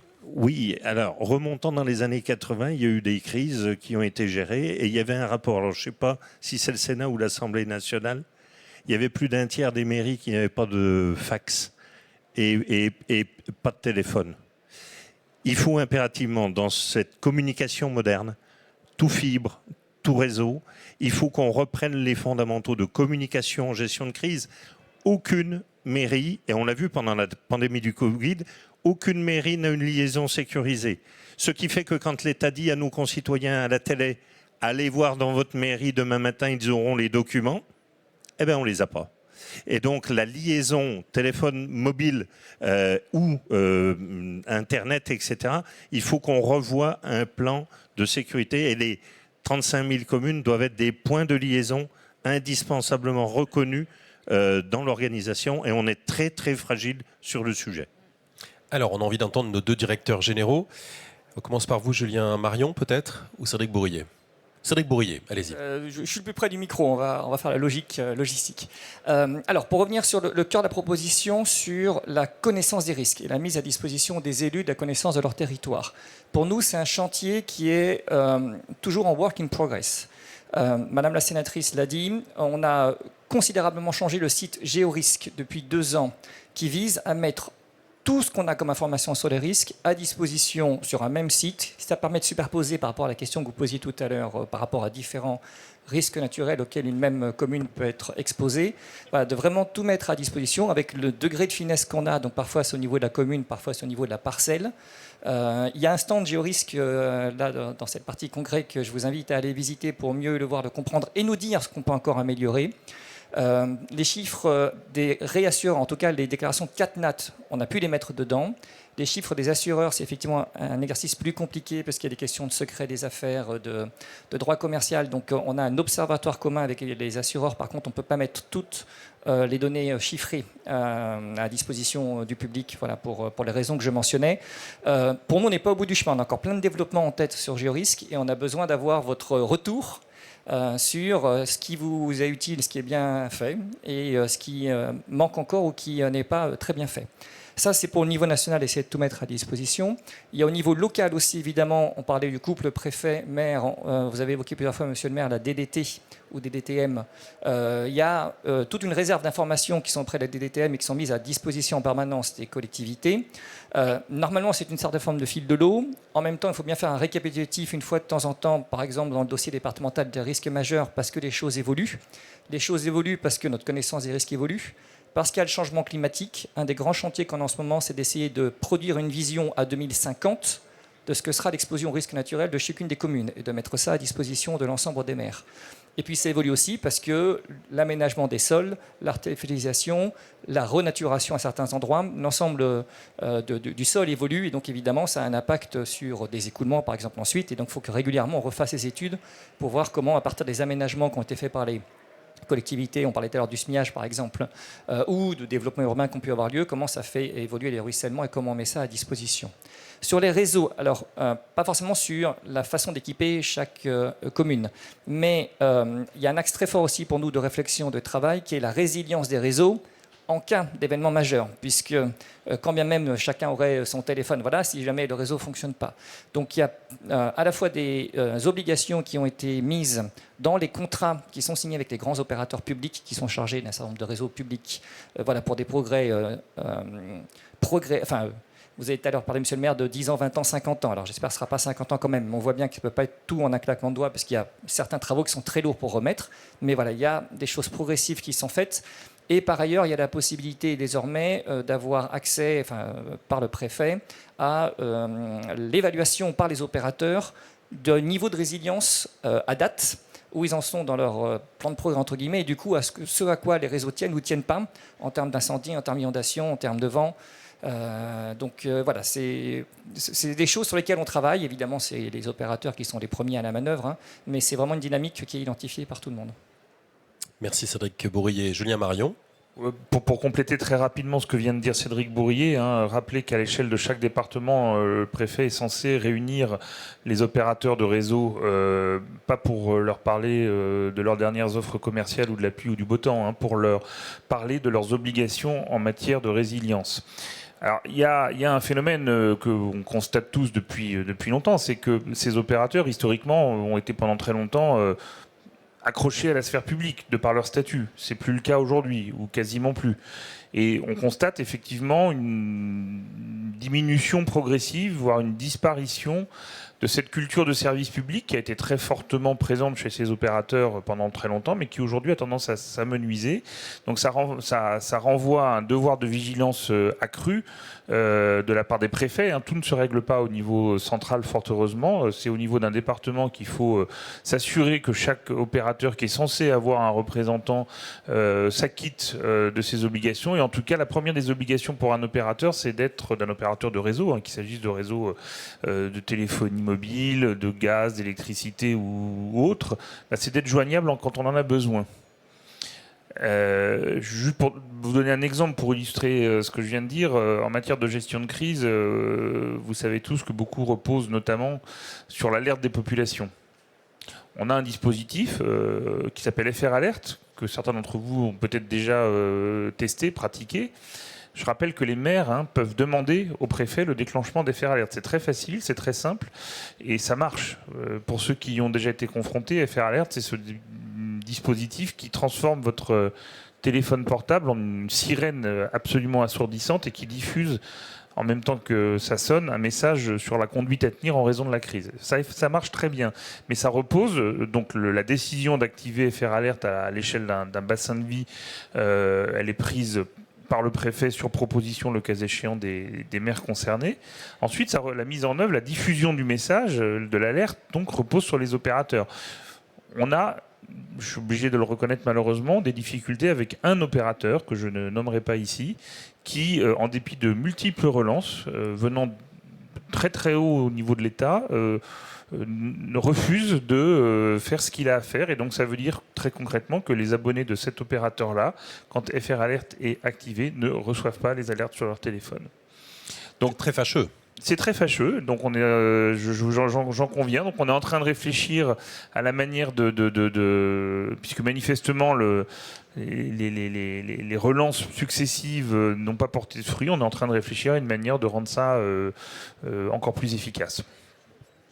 Oui, Madame Texera. Oui, excusez-moi, je voudrais juste compléter le dispositif FR Alert et mon expérience sur ma commune en indiquant que je me suis dotée également d'un service d'alerte en interne dans ma mairie parce que j'imagine une situation de crise où je dois évacuer simplement une rue ou un quartier, le temps que ça se fasse. Bon, je pense que voilà, j'aurais peut-être plus de rapidité à intervenir. Donc, on s'est doté aussi de ce dispositif en interne. Très bien. Je vais donner dans un instant la parole à la salle pour réagir et rebondir à cette série de propositions. Mais on termine par la 5e proposition qui est en lien avec la précédente, Sébastien Leroy. C'est une boîte à outils pour les petites communes. Qu'y a-t-il dans cette boîte à outils? Quel est l'esprit de cette dernière proposition? Alors effectivement, cette boîte à outils, en fait, c'est un terme très général qui permettrait de mettre à disposition du maire tous les éléments logistiques, en termes de communication également, de connaissance du risque et tout ce qui serait nécessaire pour qu'il maîtrise à la fois le risque, la gestion du risque et la gestion de l'après. Vous l'avez vu, il y a beaucoup de systèmes. Et quelque part, j'aurais tendance à dire que le risque, c'est pas tellement le vide, c'est plutôt le trop-plein. C'est qu'il y a tellement de systèmes qu'à la fin, on ne sait plus vraiment qui est le même. Alors, il y a effectivement Géorisque aujourd'hui qui gagne en puissance, qui gagne en simplification. Mais attention, encore une fois, c'est que même comme les PPRI et les sites actuels, ce n'est que la connaissance actuelle du risque. Avec une vision du risque qui est une vision non analytique, c'est-à-dire que vous avez par exemple des zones rouges. Alors je prendrai l'exemple de l'inondation parce que c'est la plus facile à illustrer. Une zone rouge d'inondation, elle peut être de l'inondation lente, mais elle peut être de l'inondation torrentielle. L'inondation torrentielle, ça peut être un phénomène type méditerranéen très puissant, très rapide, ou une crue lente comme le Nord-Pas-de-Calais. Les mesures à prendre seront très différentes. Vous avez les événements climatiques qui sont des événements ponctuels, imprévisibles, qui là aussi doivent être anticipés en termes de réaction, mais qui n'apparaissent pas sur les cartes. Vous avez aussi une difficulté, on le voit aujourd'hui, on l'a constaté encore récemment, c'est que même les systèmes de prévision type Météo France, aujourd'hui, ne sont pas encore assez fins, à la fois dans la prévision, mais surtout dans la territorialisation du risque. Et tout ça, il faut en être conscient, parce que les limites, notamment les vigilances jaune, orange, rouge, se basent sur des limites administratives. Or, aujourd'hui, les tempêtes, les cellules ne se limitent pas au département, et notamment aux frontières administratives.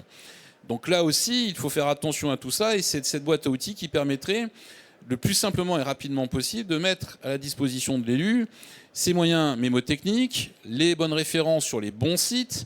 Faites aussi extrêmement attention à la multiplication des sociétés privées qui viennent vous vendre des prestations et qui adoptent pour cela des noms qui vous font penser que vous êtes en relation avec le ministère de l'Intérieur, alors qu'en réalité, vous êtes avec une société anonyme basée au Liechtenstein.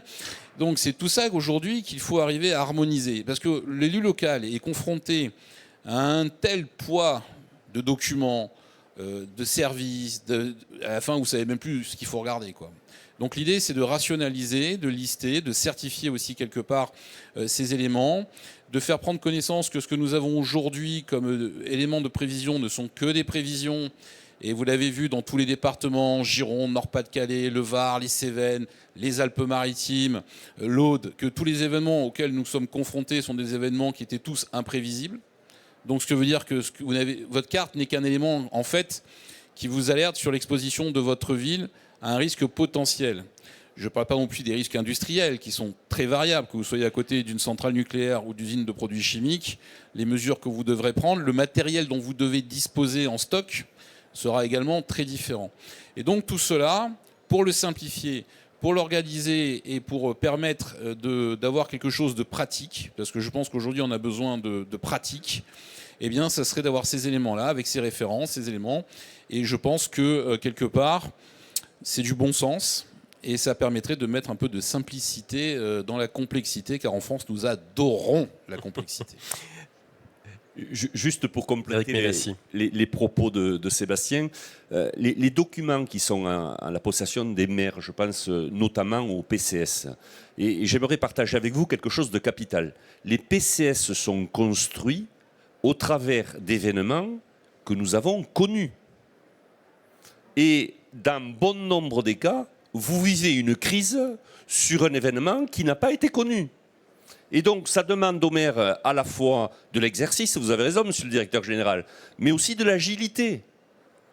Être en responsabilité pendant la crise, c'est ne pas, comme vous l'avez dit, madame, ouvrir le manuel à la page 20. C'est de connaître son territoire, c'est d'avoir fait des exercices, et c'est d'être en capacité de prendre des décisions opérante à un moment donné en fonction d'événements donnés. Et au travers de cette boîte d'outils, c'est aussi cette information que ce groupe de travail a pour vocation. Sensibiliser, informer, diffuser et surtout alerter les maires. parce que nous ne serons pas en capacité de donner une information à nos populations d'une manière efficace si nous n'avons pas nous-mêmes la connaissance de ces enjeux. Alors avant d'entendre Cédric Bourrier et Julien Marion, je crois Pascal Gou, vous souhaitiez réagir sur cette 5e proposition, cette boîte à outils pour les petites communes. Je pense qu'effectivement les communes ont besoin d'une matrice, une ossature de renseignements, d'informations au minimum. Et c'est vrai que selon la sensibilité des élus, il y a des plans communaux de sauvegarde qui servent quand même à caler un peu les armoires. Pour certains maires, ils ne savent même pas où il est. Ils ne l'ont jamais ouvert parce que ce n'est pas forcément la priorité des documents administratifs. Donc oui, je pense que de rappeler en mettant une boîte à outils moderne à leur disposition, c'est bien. Mais je reviens aussi sur les exercices. On a peut-être une tendance à avoir des grands exercices, un exercice préfectoral annuel. Je pense que des petits exercices, aider les communes ou les intercos, peut-être au niveau là de l'interco, d'avoir des exercices un peu plus locaux, sur une échelle où ils mettent en répétition cette fameuse boîte à outils ou les documents s'ils en ont un. Ça me paraît... c'est l'expérience. Il faut qu'on crée de l'expérience de réaction au risque et en anticipation. Si intellectuellement vous le concevez, si on participe à des rencontres comme ça, c'est bien sur l'acculturation, mais la mise en pratique est indispensable. Et là, je crois qu'on a quand même les forces d'appui au niveau de la gendarmerie, au niveau du SDIS. Par exemple, nous, en Gironde, on a maintenant un centre de formation des pompiers aux aléas et ils sont vraiment très disponibles pour pouvoir sensibiliser. Mais mettons en pratique, sortons un peu des documents. Merci Pascal Gau. Julien Marion, Cédric Bourrier, que vous inspirent les propos autour de ce sujet, de cette 5e proposition, cette boîte à outils pour les petites communes, Julien Marion? Je voudrais rebondir sur ce que vient de dire Madame la députée Pascal Gau. Vous n'êtes pas seul dans la mise en œuvre de vos responsabilités en matière de préparation et de gestion de crise. J'ai entendu avec beaucoup d'intérêt là les récits sur ce qui se passe en Gironde et sur le partenariat noué avec le SDIS. C'est typiquement une bonne pratique que moi j'ai très envie de généraliser en demandant au SDIS non pas d'attendre que les maires viennent les voir, mais d'aller à leur rencontre. Les SDIS, les sapeurs-pompiers, c'est le premier service public de proximité aujourd'hui après l'éducation nationale.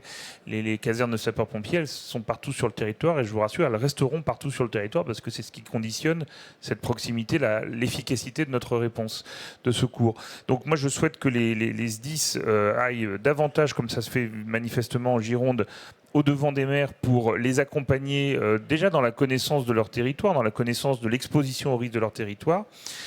Ensuite, il y a, ça a été évoqué par plusieurs intervenants, ce document un peu majeur, fondamental, qui est le plan communal de sauvegarde.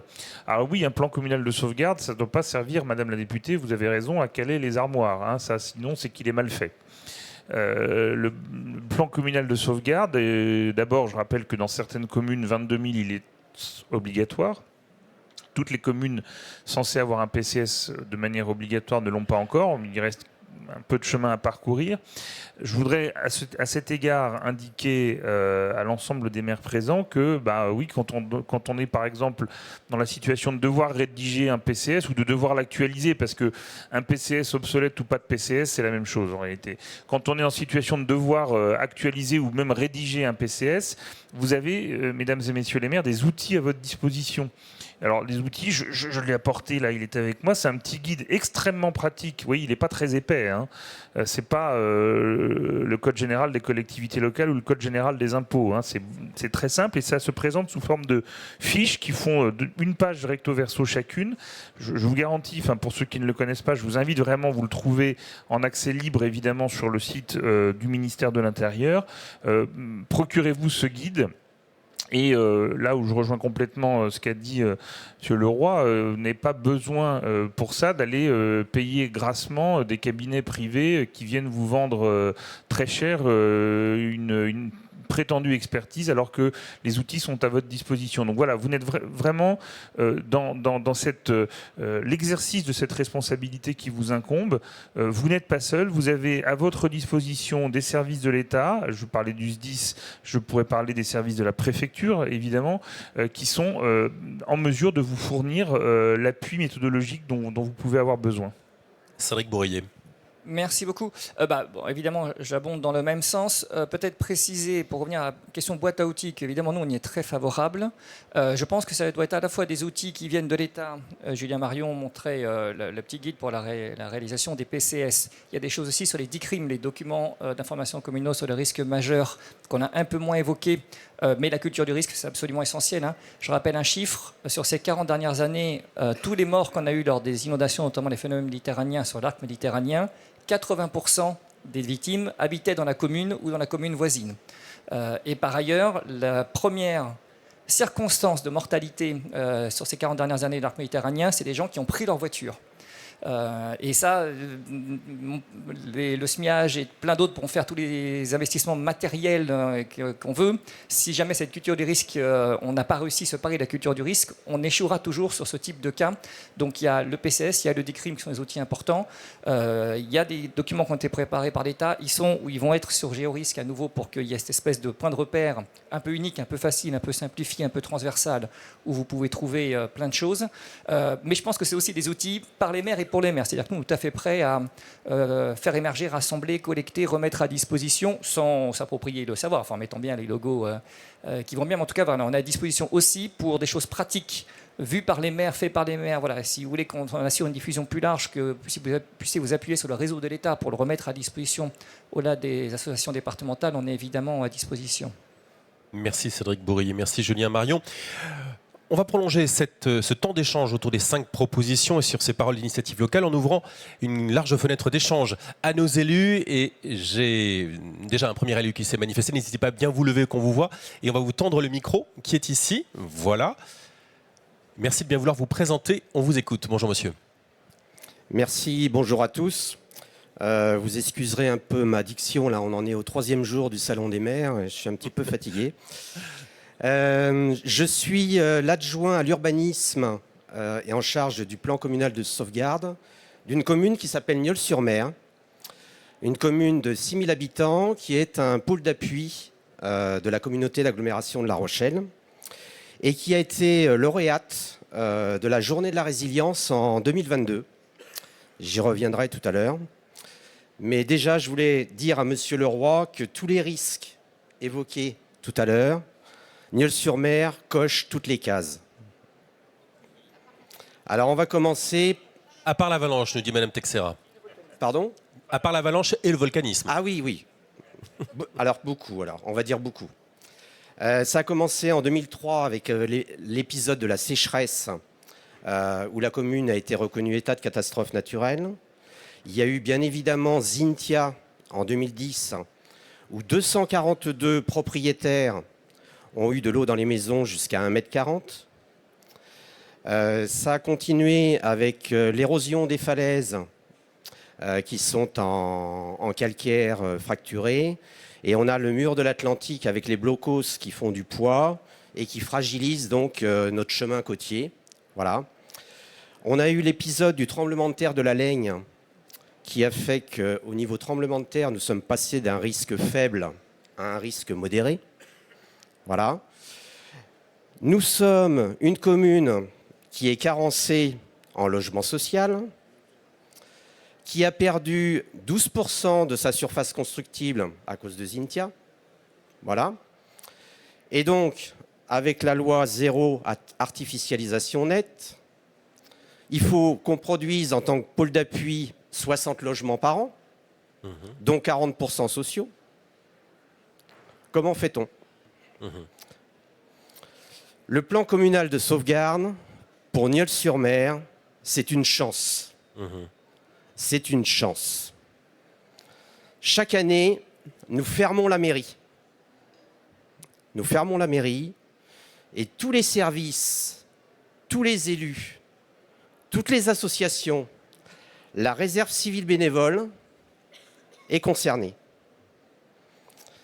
Alors, ça commence par une formation avec tous les institutionnels le matin, le SDIS 17, la gendarmerie, la SNSM, puisqu'on a un petit port et on est en bordure de mer.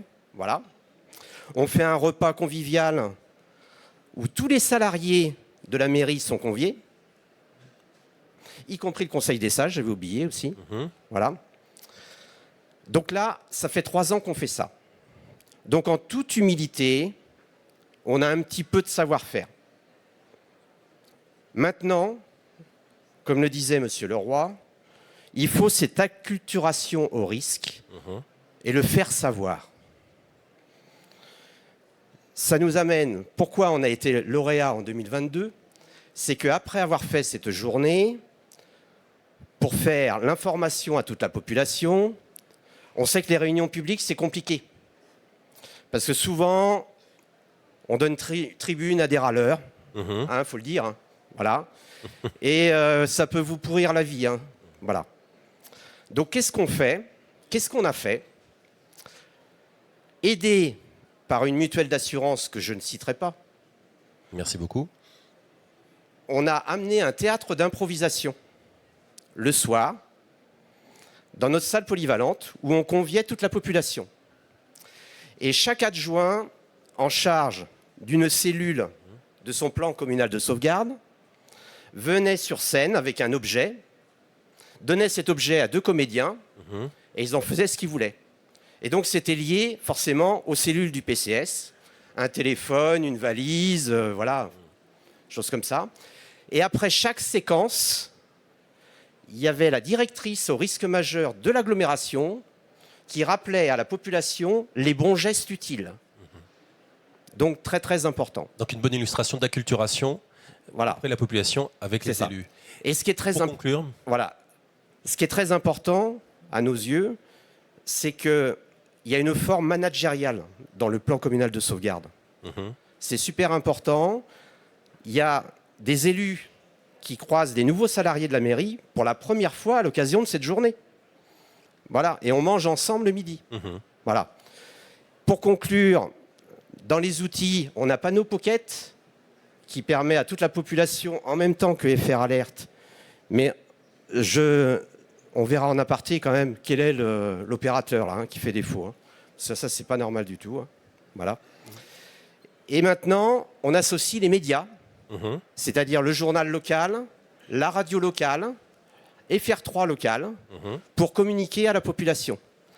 Parce que ce qui est très important avec la réserve civile bénévole, c'est que parmi les propriétaires impactés par la submersion marine, nous avons des personnes fragiles, malades, et cette réserve civile bénévole vient aider à la pose des bâtards d'eau dans les maisons pour protéger leurs biens.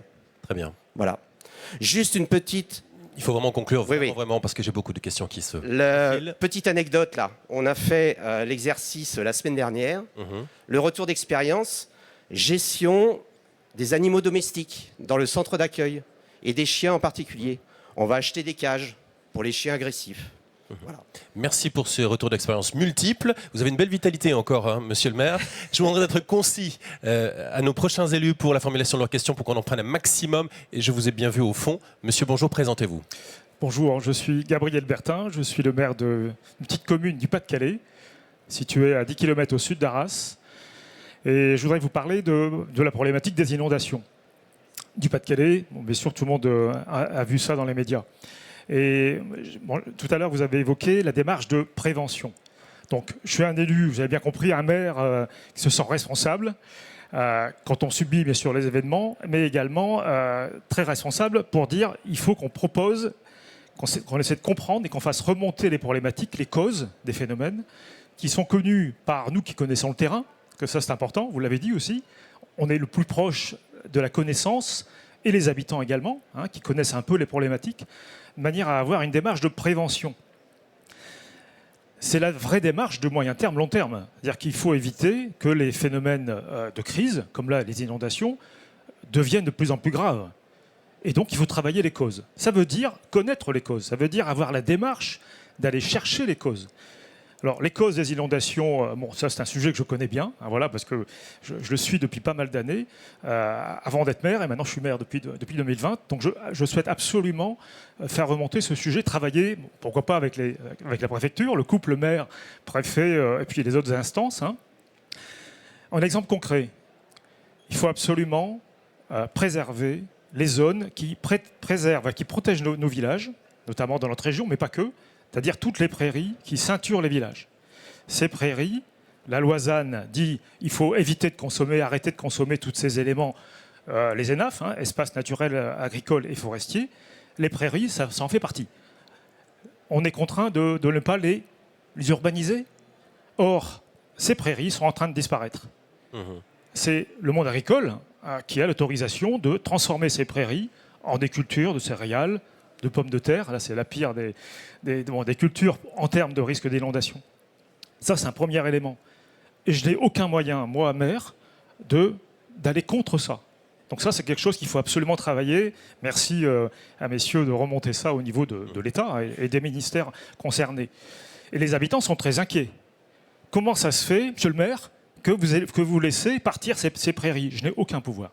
Deuxième chose, deuxième élément de connaissance des causes. La cause, la terre dans les grands champs, 70% de la surface pratiquement des Hauts-de-France, c'est l'agriculture, donc c'est de la terre cultivée. Cette terre a perdu presque 90% de sa capacité à absorber l'eau. C'est pas moi qui le dis, c'est l'ADEME, l'Agence de la maîtrise de l'énergie, du fait de la disparition du vivant dans le sol. La disparition de la matière organique, qui est l'élément de nourriture du vivant. Alors le vivant, on pense au lombric, etc., mais il n'y a pas que. Et ça, c'est dramatique. Les coulées de boue que nous subissons, en amont, en tête de bassin, versant, arrivent 10, 20, 30 km plus loin pour faire les inondations du Pas-de-Calais.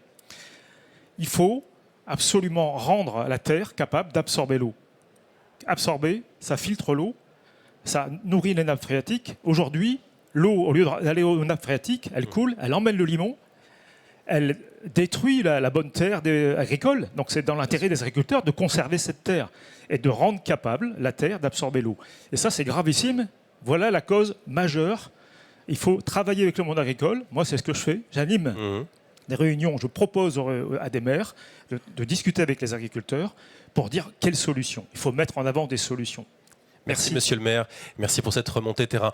Au fond, monsieur, on vous tend le micro. Avancez-vous un petit peu qu'on vous voit bien dans la lumière. Et encore une fois, j'insiste sur le fait d'être concis pour qu'on puisse prendre un maximum de questions et de réactions avant la clôture de ce forum. Monsieur, bonjour, présentez-vous. Bonjour, merci déjà pour toutes ces présentations. Je suis Pascal Benoît, maire de Golfech, dans le Tarn-et-Garonne, commune qui possède une centrale nucléaire. Commune multirisque, puisque j'ai une voie de chemin de fer avec du transport de matières dangereuses, avec de l'inondation en lien à la Garonne et ses affluents. Tout ce qui est problématique, on les concentre sur une commune de 1000 habitants. Donc 1000 habitants, petite équipe communale, 15 élus, avec quelques démissions, nous sommes maintenant plus que 13, et les agents communaux. Je voulais vous faire part de ma prise de responsabilité. Dès le premier jour, le 3 juillet 2020, première expérience en tant qu'élu, tout nouveau, maire, donc au plus haut échelon de la responsabilité. Un arbre qui s'écroule sur une ligne électrique, un quartier dans le noir, et là, première prise de responsabilité, puisqu'il faut déclencher tout le monde pour remettre le courant à tout le monde, savoir s'il y a des personnes en difficulté dans le quartier. Donc ça, c'est un vécu déjà de la responsabilité au premier jour. En ce qui concerne les liaisons avec la préfecture, aujourd'hui, donc dans le Tarn-et-Garonne, on a connu 2 préfets et moi, dans ma circonscription, donc 3 sous-préfets. Donc le lien, il est compliqué à avoir avec les services de l'État. Et en plus, on a des services de l'État qui, comme nous, quand on prend nos responsabilités, ont des difficultés puisqu'ils découvrent ce que c'est que les problématiques du nucléaire, toutes les problématiques qu'ils peuvent rencontrer sur ce nouveau territoire. Donc ça, c'est une première chose qui est compliquée. J'ai même, à l'occasion d'un exercice où on a effectivement réalisé le test d'effet alerte sur un exercice nucléaire, j'ai été, en tant que moi, ancien militaire et travaillant dans une centrale nucléaire, j'étais moi-même obligé de corriger le sous-préfet dans les dispositions qu'il allait prendre et les ordres qu'il allait me donner. Donc c'est compliqué. à un moment donné ses relations avec le sous-préfet. Et j'ai un manque d'acculturation sur mes employés communaux et sur mes élus, parce qu'aujourd'hui, déléguer à un élu, c'est très compliqué, malgré tout, s'il ne s'en sent pas capable et s'il n'a pas aussi le poids des responsabilités. Donc je voulais juste partager mon expérience et me mettre à disposition aussi s'il y a besoin d'échanger sur le sujet.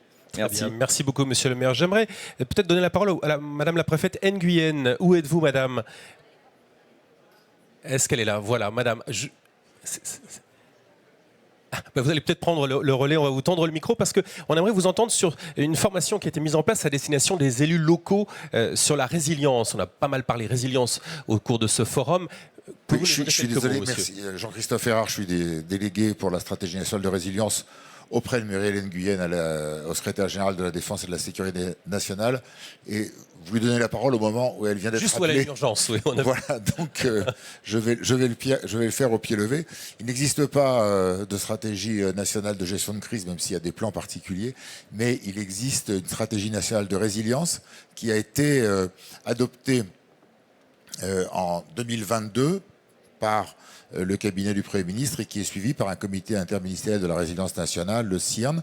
Parmi les décisions qui ont été prises, et ça répond parfaitement à plusieurs remarques qui ont été faites par Sébastien Leroy et Éric Ménassi, deux sujets principaux. Le premier, c'est qu'aujourd'hui, nous sommes face à une pluralité de risques et que plus personne ne peut croire qu'il n'y aura pas droit un jour. Ceux qui le pensent encore se rappelleront juste que dans les 10 dernières années, on a eu l'année la plus chaude de la planète, la guerre la plus meurtrière en Europe depuis 1945, une pandémie mondiale qui a arrêté le monde entier, et j'arrête là la liste, mais je pourrais continuer.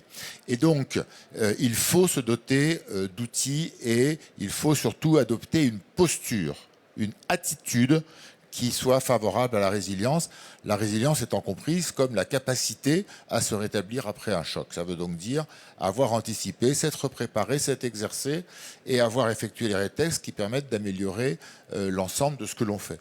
Tout cela contribue donc à la stratégie nationale de résilience qui a commencé par l'État en améliorant, en durcissant le fonctionnement des administrations centrales. Il y avait 73 fiches actions, toutes suivies par le CIRN et qui continuent à produire leurs effets et qui s'étendent désormais vers l'ensemble de la population, évidemment vers les relais que sont les collectivités territoriales, les associations et les entreprises. Aujourd'hui, nous parlons des collectivités territoriales et l'une des demandes qui avait été exprimée par les associations d'élus ou par les collectivités que j'avais pu rencontrer lors de ma prise de fonction il y a 1 an et demi, c'était d'avoir un référentiel pour savoir de quoi on parlait et pouvoir sensibiliser l'ensemble des élus sur ces questions. Ça a été fait, et ça a été fait en parallèle avec la DGAFP pour la fonction publique de l'État. Donc il y a un module en ligne sur le site Mentor.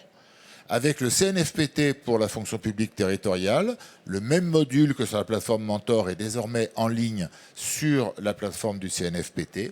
Et pour les élus, n'ayant accès ni à Mentor ni au CNFPT, un module spécifique a été développé avec le CNED, snr-elu.cned.fr. 4 modules, 1h15.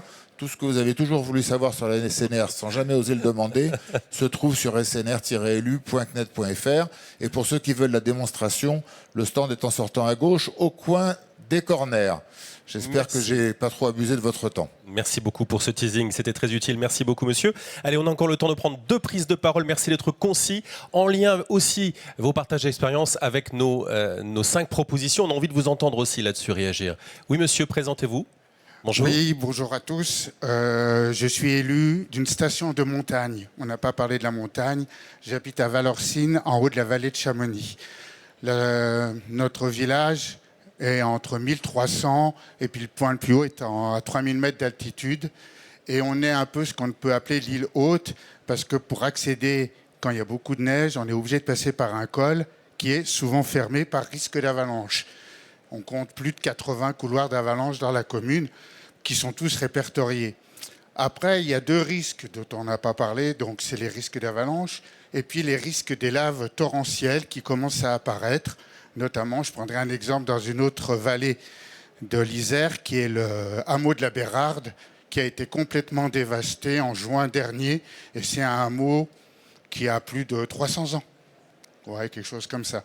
On n'a pas parlé aussi un peu du risque sanitaire, parce que quand on a pris notre fonction, on a été tout de suite fait face au Covid et au risque sanitaire.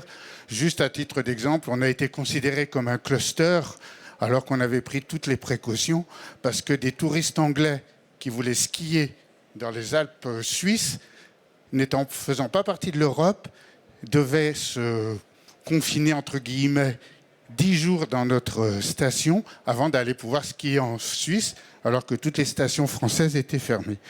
Bon, voilà, après, on doit faire face à des cultures différentes par l'évolution de la population, puis surtout par des touristes qui viennent. On passe de 450 à 2000, voire 3000 habitants.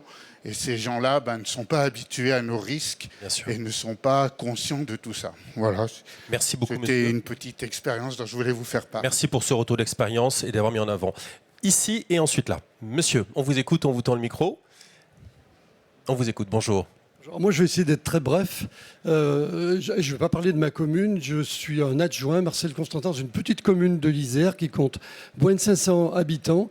Et je voudrais simplement témoigner d'une chose, c'est qu'aujourd'hui particulièrement, mais c'était déjà vrai hier dans les conférences où je suis allé, ce qui est vraiment le message récurrent, c'est la responsabilité qui incombe aux maires de plus en plus, et ça va être crescendo si j'ai bien compris les propos de M. Leroy par rapport à notamment tout ce qui concerne les catastrophes à venir.